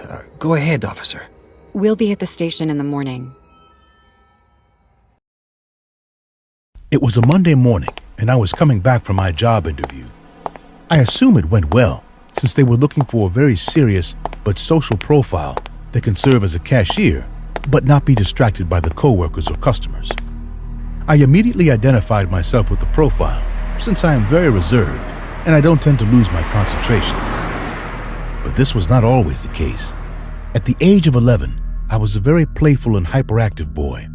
My parents were very permissive, but they always told me that my curiosity would get me into trouble if I didn't learn to control it. I never took them seriously, but that traumatic Thursday afternoon would not only prove them right, but would change my life forever. It was Halloween night, and the parents of a classmate had invited me to Wendy's before we went trick-or-treating. David wasn't my friend. In fact, he treated me very badly, but the parents were very wealthy and had invited the whole class and my parents, who barely had enough to feed me, didn't want to miss the opportunity for me to eat something tasty. The afternoon continued to progress as we ate. We noticed that apart from the burger, they were serving a Halloween special. It was a red drink with a strange taste that we could not decipher. It also had an eye attached to it, which was very similar to that of a human or maybe an animal. "Can you tell us what that drink is made of?" David asked an employee with a very serious face. "I'm sorry, kid, but that's a secret." After saying this, he approached us and spoke in a soft voice. "But just because I like you guys, you want to be told the secret?" "Yes, please," I screamed in desperation, while David gave me a bad look for stealing his spotlight. "Well, but keep it a secret. The drink is made of human blood, animal eyes, and most importantly, children like you." He shouted this last part, to which all the children were frightened. The man's face was truly terrifying. It looked like he was serious, but after a few seconds, he laughed and returned to his normal composure. "Oh, I'm sorry. That's the old recipe. The new recipe is made of cherry juice and candy." The children were still scared, but when they saw David's mother laughing, they calmed down and they all laughed. A few minutes later, we were playing on the playground and I was having fun, going from game to game, taking advantage of one of the few times I could go to Wendy's. I was having so much fun that I didn't realize I was surrounded by 5 kids, led by David, who locked up against the wall and grabbed me by the neck. "What are you doing? Let me go!" "Shh. If you scream, I'll hit you here and now. Understand?" In response, I just nodded. "Okay, now pay attention to me, poor boy. Your mom told mine to keep an eye on you because you're so curious. You know what? You're gonna have to be curious today, or we'll beat you up here at the school. Got it?" "Yeah, I get it. What do you want from me? Let go of my neck, you're hurting me." It makes me sick that we share the same air. "What you're gonna do is infiltrate the kitchen and find out if Wendy's secret ingredient really is human meat." "I can't do that. I'll get in trouble." "You're already in trouble. You have been since you decided to come to my birthday party and eat my food. If you don't, not only will we all beat you up, but I'll also accuse you of stealing my mom's phone. Is that clear to you, poor boy?" All right. Within minutes, I was sneaking into the Wendy's kitchen. David told me that if I didn't find out if the secret recipe was made from humans, not only would I get beaten up, but he would accuse me of stealing his mom's cell phone. I had no choice but to go, and although I was sure I would be scolded at best, I admit I was a little scared. As I walked into the Wendy's kitchen, I could see the burgers being cooked and the fries were being made, but nowhere did I see any sign of the drink. I was afraid that David and the other guys would leave Wendy's without me, so I was quite anxious and desperate to finish as soon as possible, although I must admit that inside I was enjoying it. Looking around, I discovered that all the drinks were coming out of a brown door at the back of the kitchen, so taking advantage of my height, I managed to get in. When I entered, terror gripped me. The main table was full of blood, and eyes were scattered all over the room. The employees were nervously cleaning everything up quickly and putting their eyes together like candy. I could even see one of them gnawing at his eye and hiding it in his pocket. I tried to scream, but quickly covered my mouth and kept hiding. At that moment, and to my surprise, a small hand slapped my head from behind. It was David, who had also gone into the kitchen. He didn't explain to me what he was doing there. He just remained silent, but I assumed that curiosity had forced him to explore as well. Whatever the case may be, the shock was too great, and I let out a dry scream. So immediately, several employees turned in our direction. Luckily for me, I was quickly able to hide under a shelf, and they didn't see me, leaving only David exposed. Furious, an employee grabbed David by the arm. "Please don't kill me and gouge my eyes out. I didn't do anything wrong. I promise." Surprised, all the employees laughed, and to the relief of little Freddy Krueger, they show him that it was not blood, but a mixture of raspberry and grenadine. The eyes were nothing more than special candies they had acquired for Halloween, and they even gave him a taste of one. "Are you calmer now, kid?" "Yes, I'm sorry, but the eyes looked very real." That's why we have so many customers, buddy. "Well, I'll have to go with my mom now. Sorry to bother you." I was surprised by how innocent this good little kid appeared to be. I was surprised that he didn't reveal my position, but I was probably afraid he would talk. "Unfortunately, we can't let you go, boy.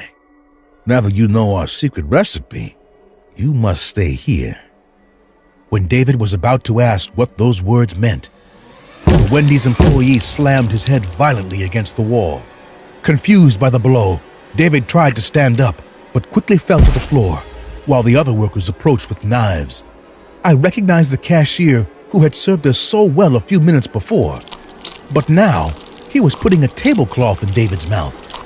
With the boy still conscious, the rest of the workers began to cut off his limbs with butcher knives, as if the boy who was still in costume was some kind of dead animal. I felt like I wanted to cry out, to scream, to do anything to wake up from that nightmare. But I just kept quiet, biting my lips and waiting for the opportunity to escape. A few minutes later, I heard how the cashier sent the kitchen staff to put the dead child's limbs in the freezer, and while they were all distracted, I took the opportunity and escaped. When I returned, no one noticed that I was crying, since everyone was looking for David. I felt the urge to tell them everything that had happened, but a part of me just couldn't, as I couldn't utter a single word out of fear. At the same time that the cashier was comforting the mother and telling her that they were going to look for the young man, I felt her gaze pointed straight at me, piercing my soul and telling me that I had to keep quiet. Did they know that I saw them? Or was it just my imagination? In the same way, that night, I decided to keep quiet, and then it turned into days, weeks, months, and years. Even today, the violent noise of my cell phone brought me out of my memories and brought me back to reality. It was from the job where I had just done the interview. The manager was congratulating me, since I was going to start working next week. After explaining to me the procedure of the contract signing, the man closed the conversation with some cold but determined words. "Before you start working with us, I must warn you that at Wendy's, we must keep company secrets at all costs. And we expect you to do the same." Welcome to the family. As I hung up the call, I just smiled. I was finally going to meet people who would treat me like family. I might even thank them for what they did to David. Because if they hadn't killed him, I might have done it myself.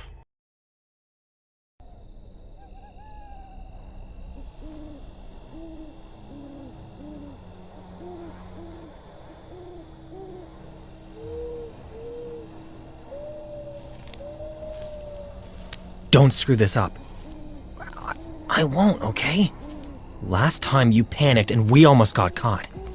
Fine, I won't. Remember, just let me do the talking. Okay, once he comes out, you just have to jump on him and knock him out. Got it?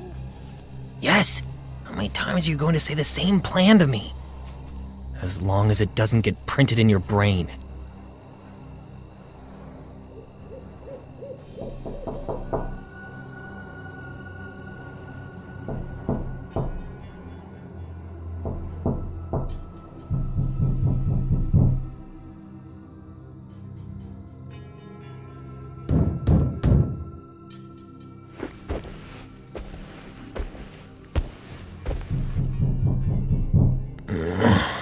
Was I dreaming?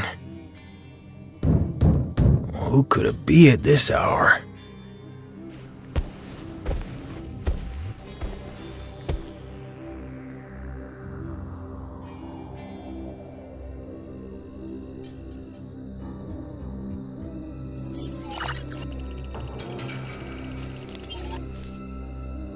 Don't you see that?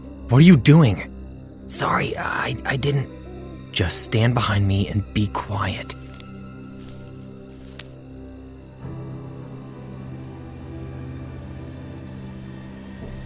CPD, open up. We need to ask you a couple of questions.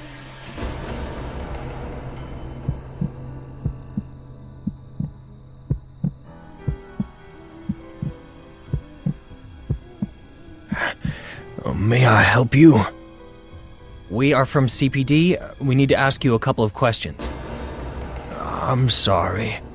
CPD, we need to talk to you. May you please step to the front door? Oh my God. These people are lying. They're telling me that they're from the CPD, but they're standing outside my door with a gun in their hand. Are they planning to rob me? So, you guys are from CPD, huh? Yes, this is CPD. We would like you to step to the door, please. Can I see a badge? We would like you to step to the door, please. And I don't have to show you my badge. Okay, just give me a second. Okay.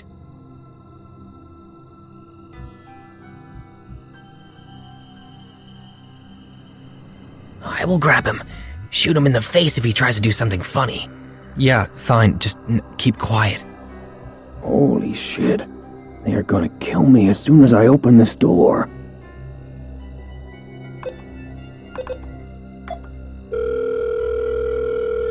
"911. How can I help you, sir?" Hello? Oh, please send the cops. What is your emergency? 2 men are standing outside my door, acting as fake cops. They want me to open the door. Okay, do not panic. They can't hurt you as long as your door is locked and you remain inside. No, you don't understand. They have a gun. Okay. What is your address? It's Bridge 27, Golf Park, house number 5. Stay inside. The cops are on their way. Why is he taking so long? I don't know. Do you think he's calling the cops?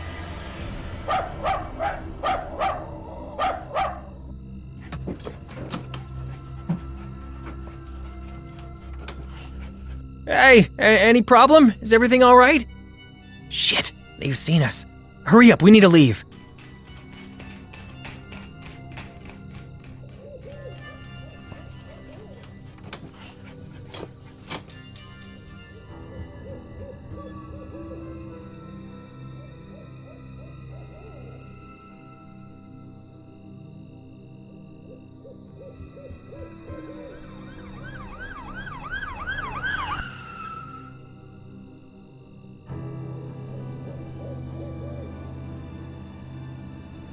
You have got to see this, officer. Had I not installed the doorbell cam, I would have been in great danger tonight.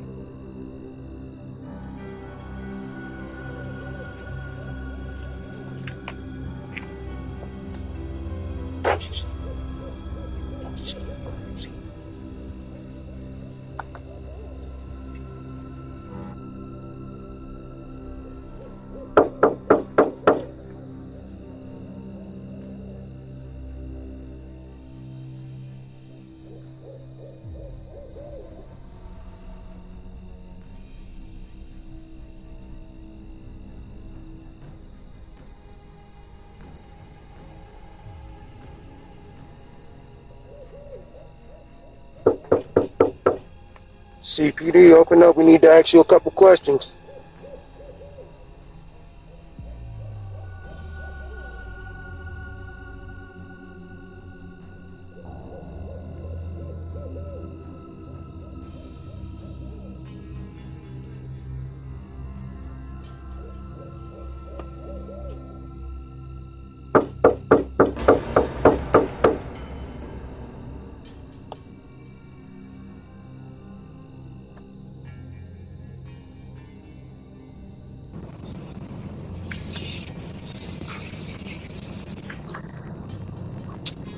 Can I help you? CPD, we need to ask you a couple questions. I'm sorry? CPD, we need to ask you a couple questions. May you please step to the front door, please?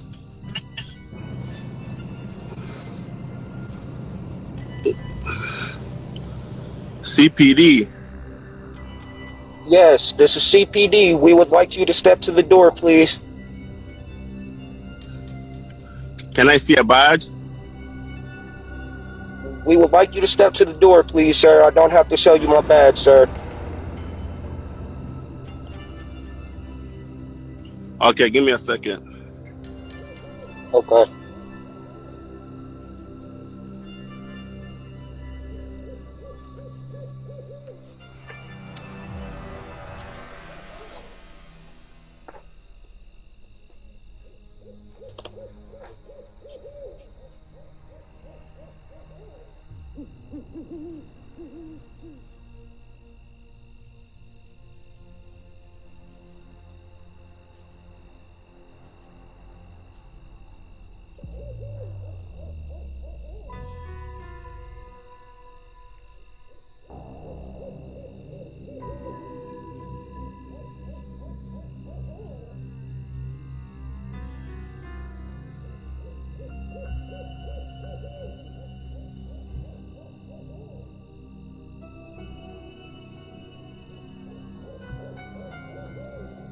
You have been very lucky, sir.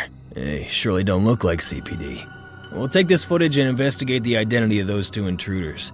Till then, be safe, and don't open the door if you don't know the person knocking.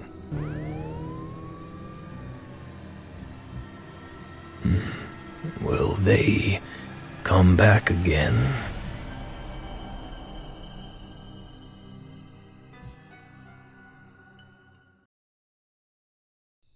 Babe, are you sure you're gonna be alright? Come on, Mark. I'm not 6 years old. Stop being so worried. You know, I would have been there if this sudden meeting didn't come up. Yes, I know, babe. Don't worry about me. Concentrate on your work, and I'll see you tomorrow. Thanks. So, have you unpacked already? Yeah, mostly everything. Just some vases and antique decor left for unwrapping. How are your neighbors? Well, I haven't met anyone yet, but it's a quiet neighborhood, which I really need. That's great. Well, listen, I've got to go now. Take care of yourself. And congratulations on your new house once again. I love you. Bye. Thanks. See you tomorrow.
What the hell is wrong with you? Just open the door. You better leave right now. Please, open the door. Just for a few seconds, please. Enough! I'm calling the police. Okay. I was just looking for my dog.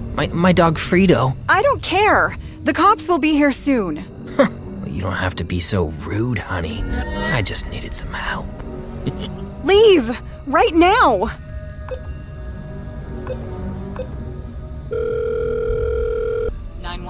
What's your emergency? There's a man outside my house. He's trying to break in. Please, help me. Okay, ma'am. Don't worry. Just stay inside and lock your doors. The cops are on their way.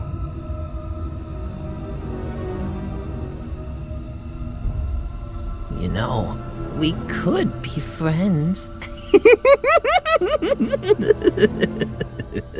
The cops will be here any minute now.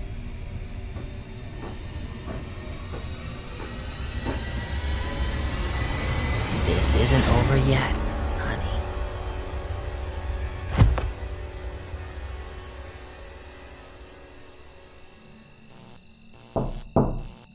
Ma'am, please open the door. This is the police. We're here to help you.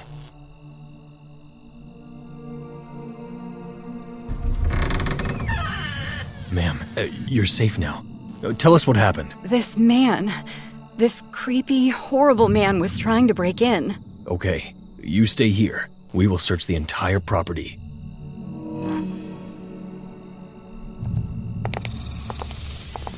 We haven't found anyone.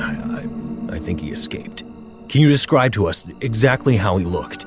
I have the footage in my doorbell camera. Great, show us.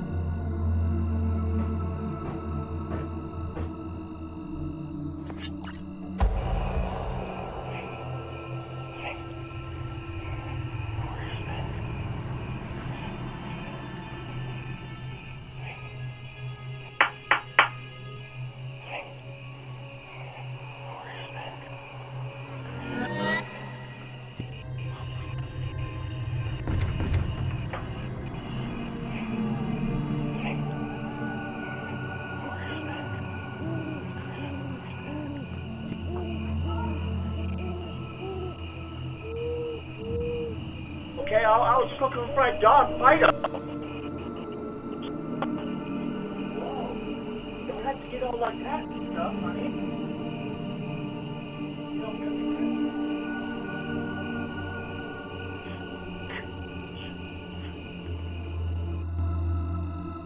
Ma'am, we will find this guy, but I think it would be better if you could stay with a close one, or if someone stays with you until the man gets caught.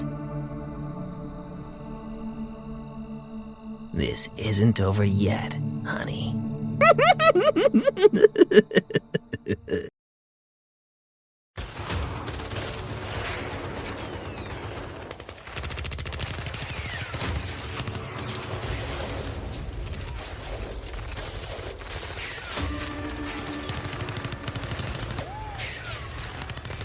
Fire! Now!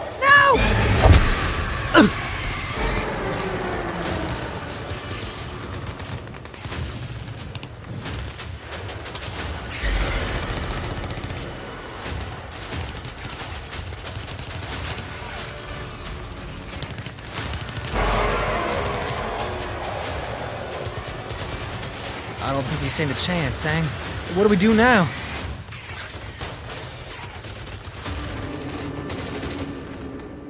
We won't be able to hold back the enemies unless we change our plan.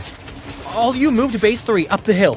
Cadio and I will go by the tunnels, meeting them at the opposite end. Keep a strict eye on their movement. As soon as they cross midfield to capture this trench, fire at them.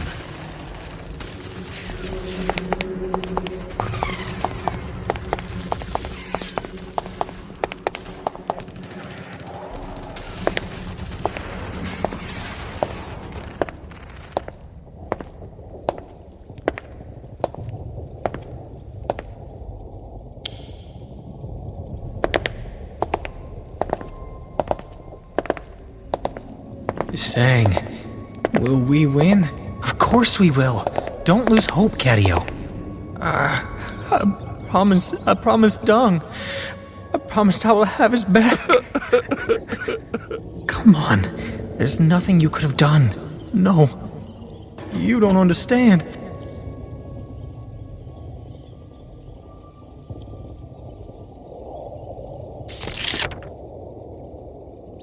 Look!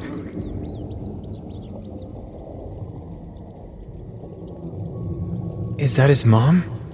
Yes. He built this house for her. He told me that once the war is over, he will live there and take care of his mom. She must be waiting for her son to come back, sitting in a porch. Only, if she knew, he will never come back.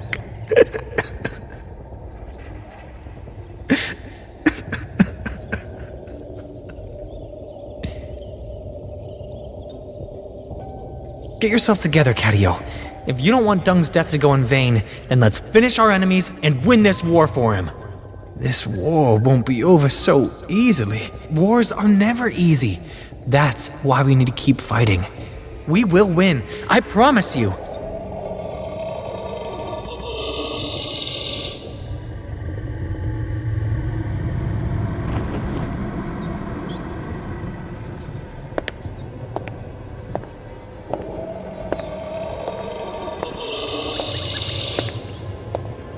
Get ready to fire.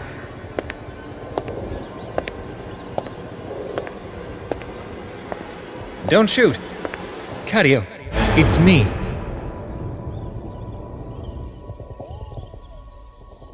Lieutenant Nguyen, what are you doing here?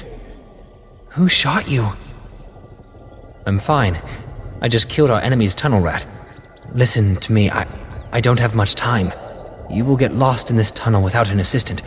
I'm going to show you the way. Once you get out, run straight to the secret trench behind the hill. More soldiers are waiting there. Now, follow me. But you're bleeding. We have to dress the wound. The bleeding will stop. We don't have much time. Follow me.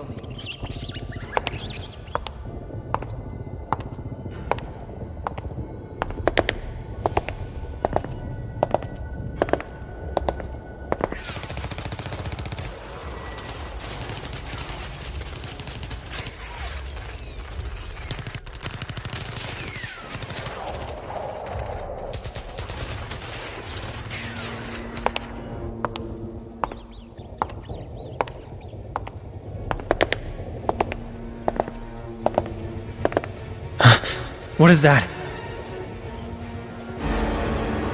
That's the tunnel rat I killed. Then who is the other person? He seems to be wearing a uniform just like mine, right?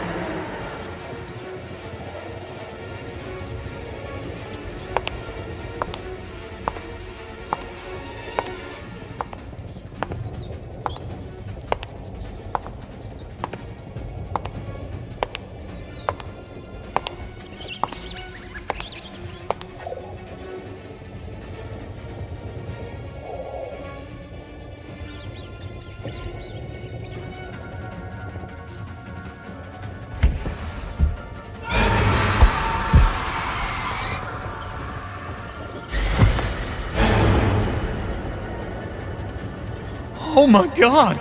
Lieutenant Nguyen!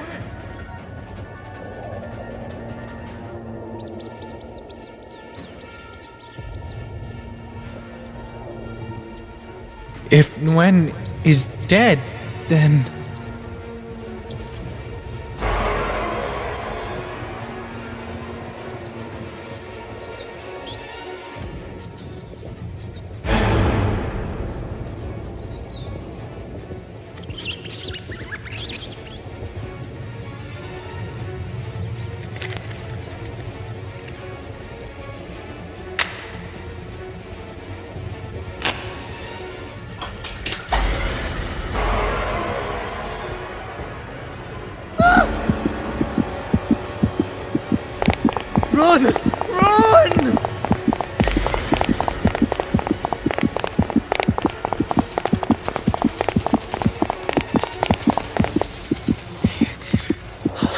He was alive, and then he was not.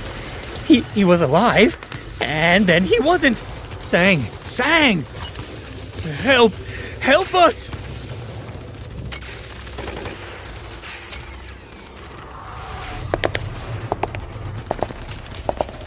He was alive, and then he wasn't. He was alive, and then he wasn't.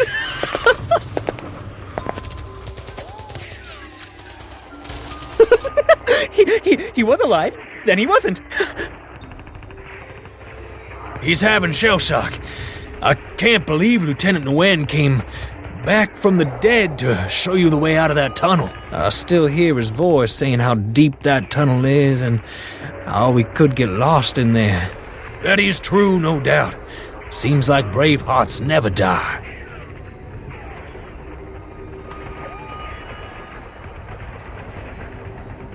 He was alive, then he wasn't. He was alive, he wasn't. He was alive, then he wasn't. He was alive, and then he wasn't.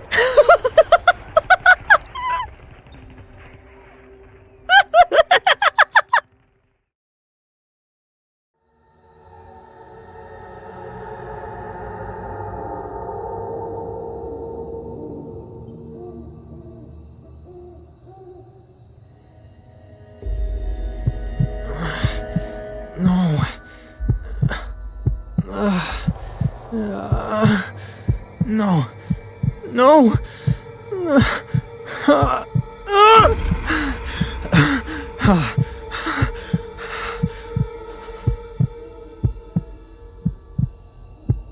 Tough night again, huh?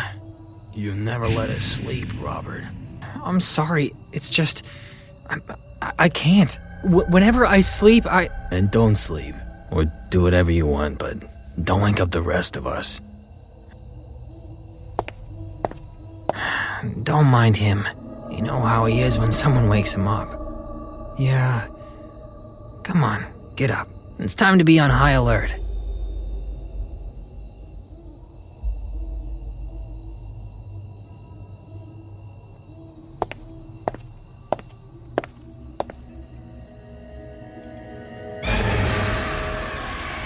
What are you watching?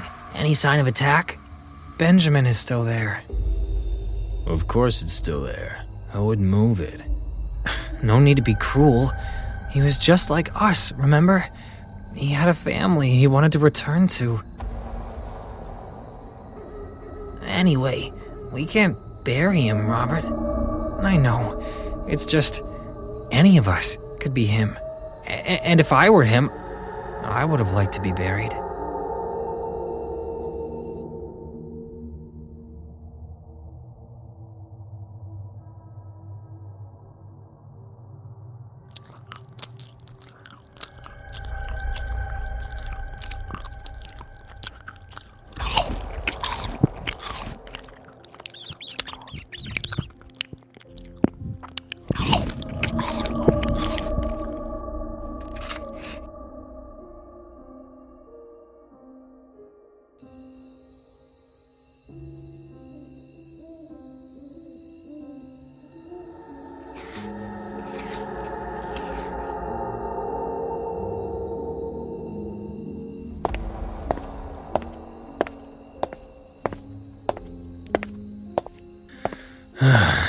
What will you do tonight? John is going to continue digging the trench. Guess I'll patrol.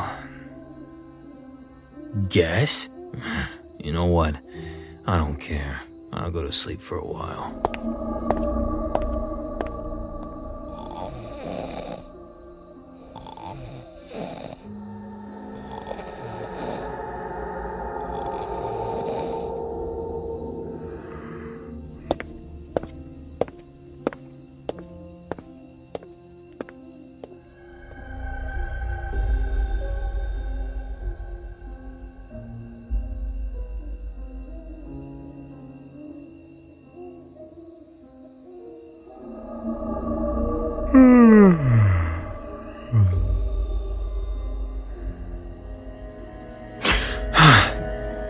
Fall asleep, or you will be sentenced.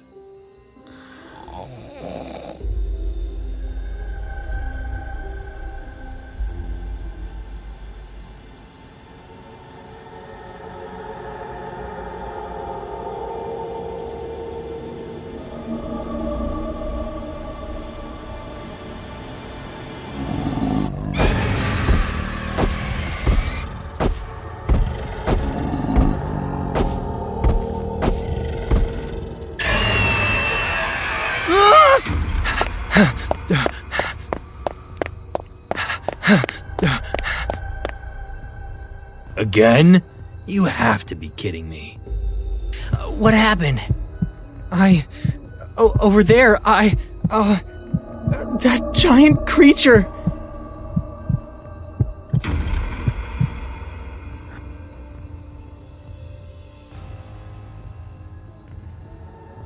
Are you sure you didn't hear it? I'm sorry, Robert, but I didn't. Oh, stop it. Even if you don't want to admit it, we know you fell asleep. I didn't. I was awake when I saw it. Stop bothering us with another one of your nightmares. There is no need to argue. Come on. It's time to get to work. You should rest, Robert. You haven't slept since yesterday. I'm fine, John. I'm fine. I'll stay on guard. No, tonight I'll do it. I'll dig the trench then.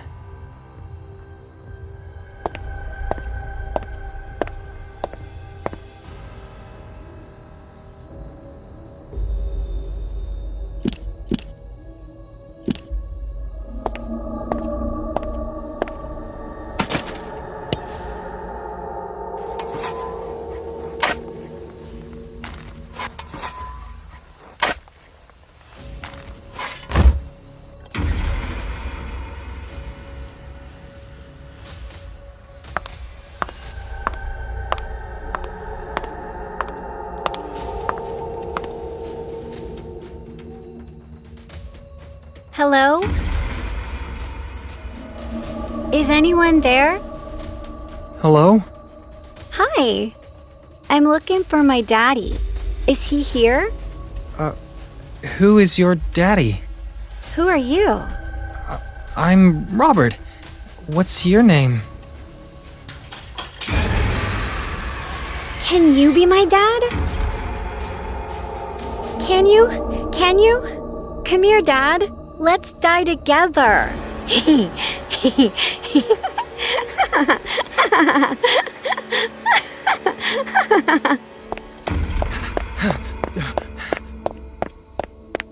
There's a... Robert, what's going on? A little girl. There's a little girl. A little girl? She's covered in blood and... Robert, breathe. I think she's dying, but... Oh, I don't know. She said that...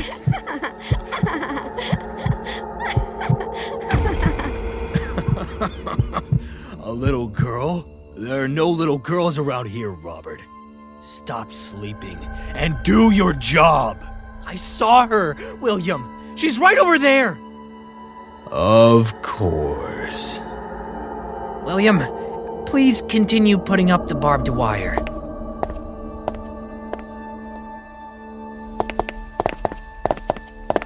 Robert, I'll take care of digging the trench, okay? Please stay at the lookout post. Did you leave the weapon there? Yes. Take this one, then.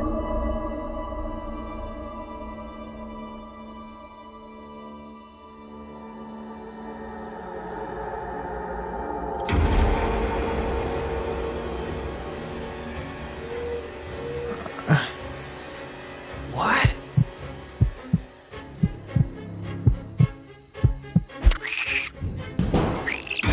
Do you want a piece of Benjamin, Robert? He tastes so good.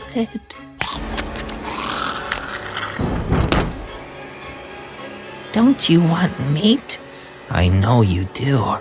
You miss the taste of meat so much.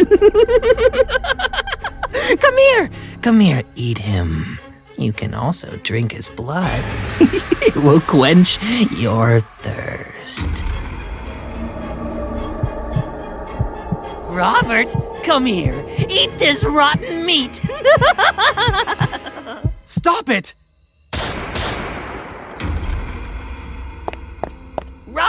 Robert, stop! They are eating Benjamin! There's no one there, Robert. No one!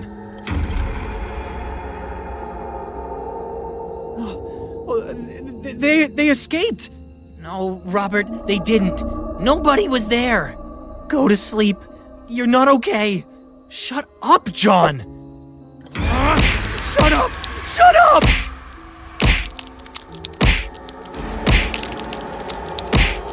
John was very hurt. His face, it was covered in blood. I soon realized what I had done. For a long time, I felt like a monster, a psychopath. When I came back home, I was afraid of hurting my wife and daughter. Then, fortunately, I learned that the nightmares, the hallucinations, the constant anger, all of that, that's what war does to you. We humans, we are not made for war.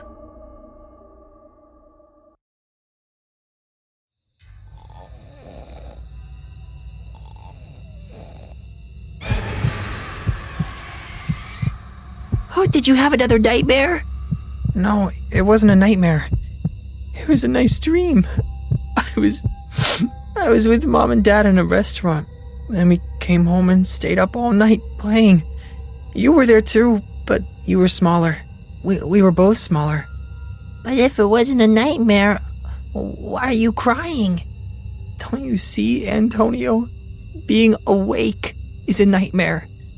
Mom and Dad, they were killed in the war. We're orphans in this horrible place. There's not enough food for everyone, and they keep bringing in more and more children who are also orphaned. I'm tired of being awake.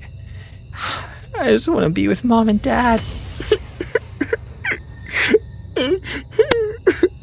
Good job, Giorno. Now we won't be able to sleep. Calm Antonio down. Fuck, I'm sorry, brother. This is very difficult, you understand? I have to be strong for both of us, and these dreams make me feel bad. You don't love me.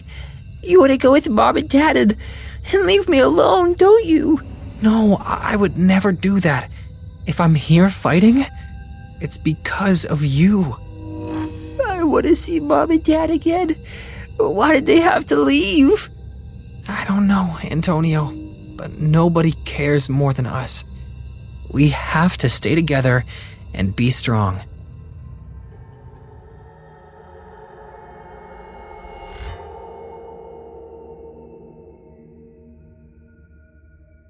Don't you think it's a little strange that we're the only children who can play out here? No, not at all. There are too many children inside. They can't even walk. And why are we the only ones here? I mean, if you divide the children inside and put them out here, it would be more comfortable for everyone. Renata, they already told us that we're special. That's why we could also sleep in one room and not with everyone in the dining room. Then why does Mrs. Francesca beat us so much? If we are special, why do they treat us so badly? That room is a cell. 'Cause she's the damn manager. She's supposed to impose discipline. She does the best she can for us. Also, if you're so suspicious of this place, why don't you escape? There's no security. I mean, you could slip through any hole in the wall and just leave. I have nowhere to go, and they know it. Then I don't understand what you're complaining about. And what makes you special, Lorenzo? Well, I'm very good at mathematics. What's 9 times 11? 87? It's 108. Give Lorenzo a break. We're all here for a reason, and the important thing is that we take advantage of it. It's better to be here than crammed in with all the other kids. brother. What is it, Antonio? It's 99. What are you saying? Died times 11 is 90 died. 108 is died times 12. Oh. Are you sure? Hey, Renata. What do you want? Stop antagonizing Francesca. I'm afraid that lady will do something to you.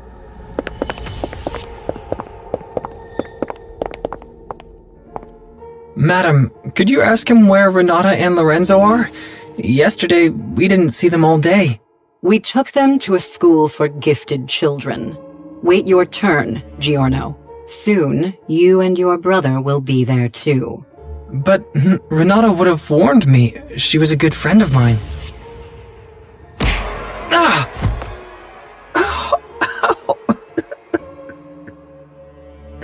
Didn't I just tell you that we took them? Are you calling me a liar, you ungrateful little brat? If it wasn't for me, you'd all be stranded on a street corner, starving to death. The war may be over, but there's nothing out there for you. Not without me, you little bastards. I'm sorry, that's not what I meant. Take responsibility for your actions. For this, you're going to go without food today. Leave my brother alone! He just wanted to know where our friends are!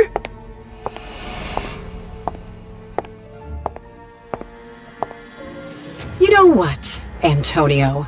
Normally, you would receive a much worse punishment than your brother. But I honestly think I forgot that you also qualify for school. Take him away. He's leaving tonight. No, please! I don't want to go without my brother! Please don't take him! No, he's the only family I have!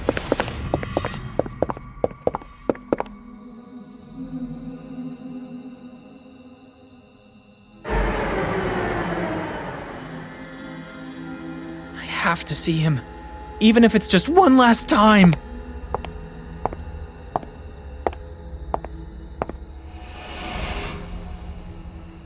That must be where Antonio is.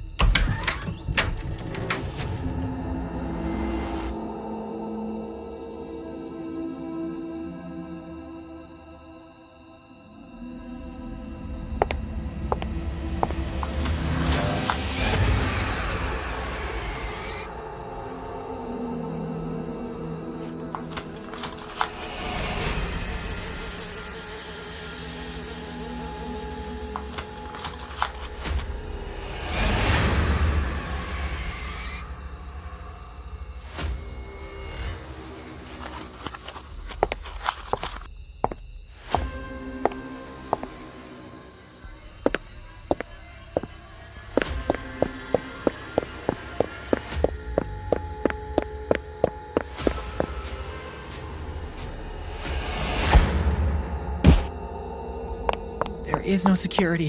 There is no security. There is no security.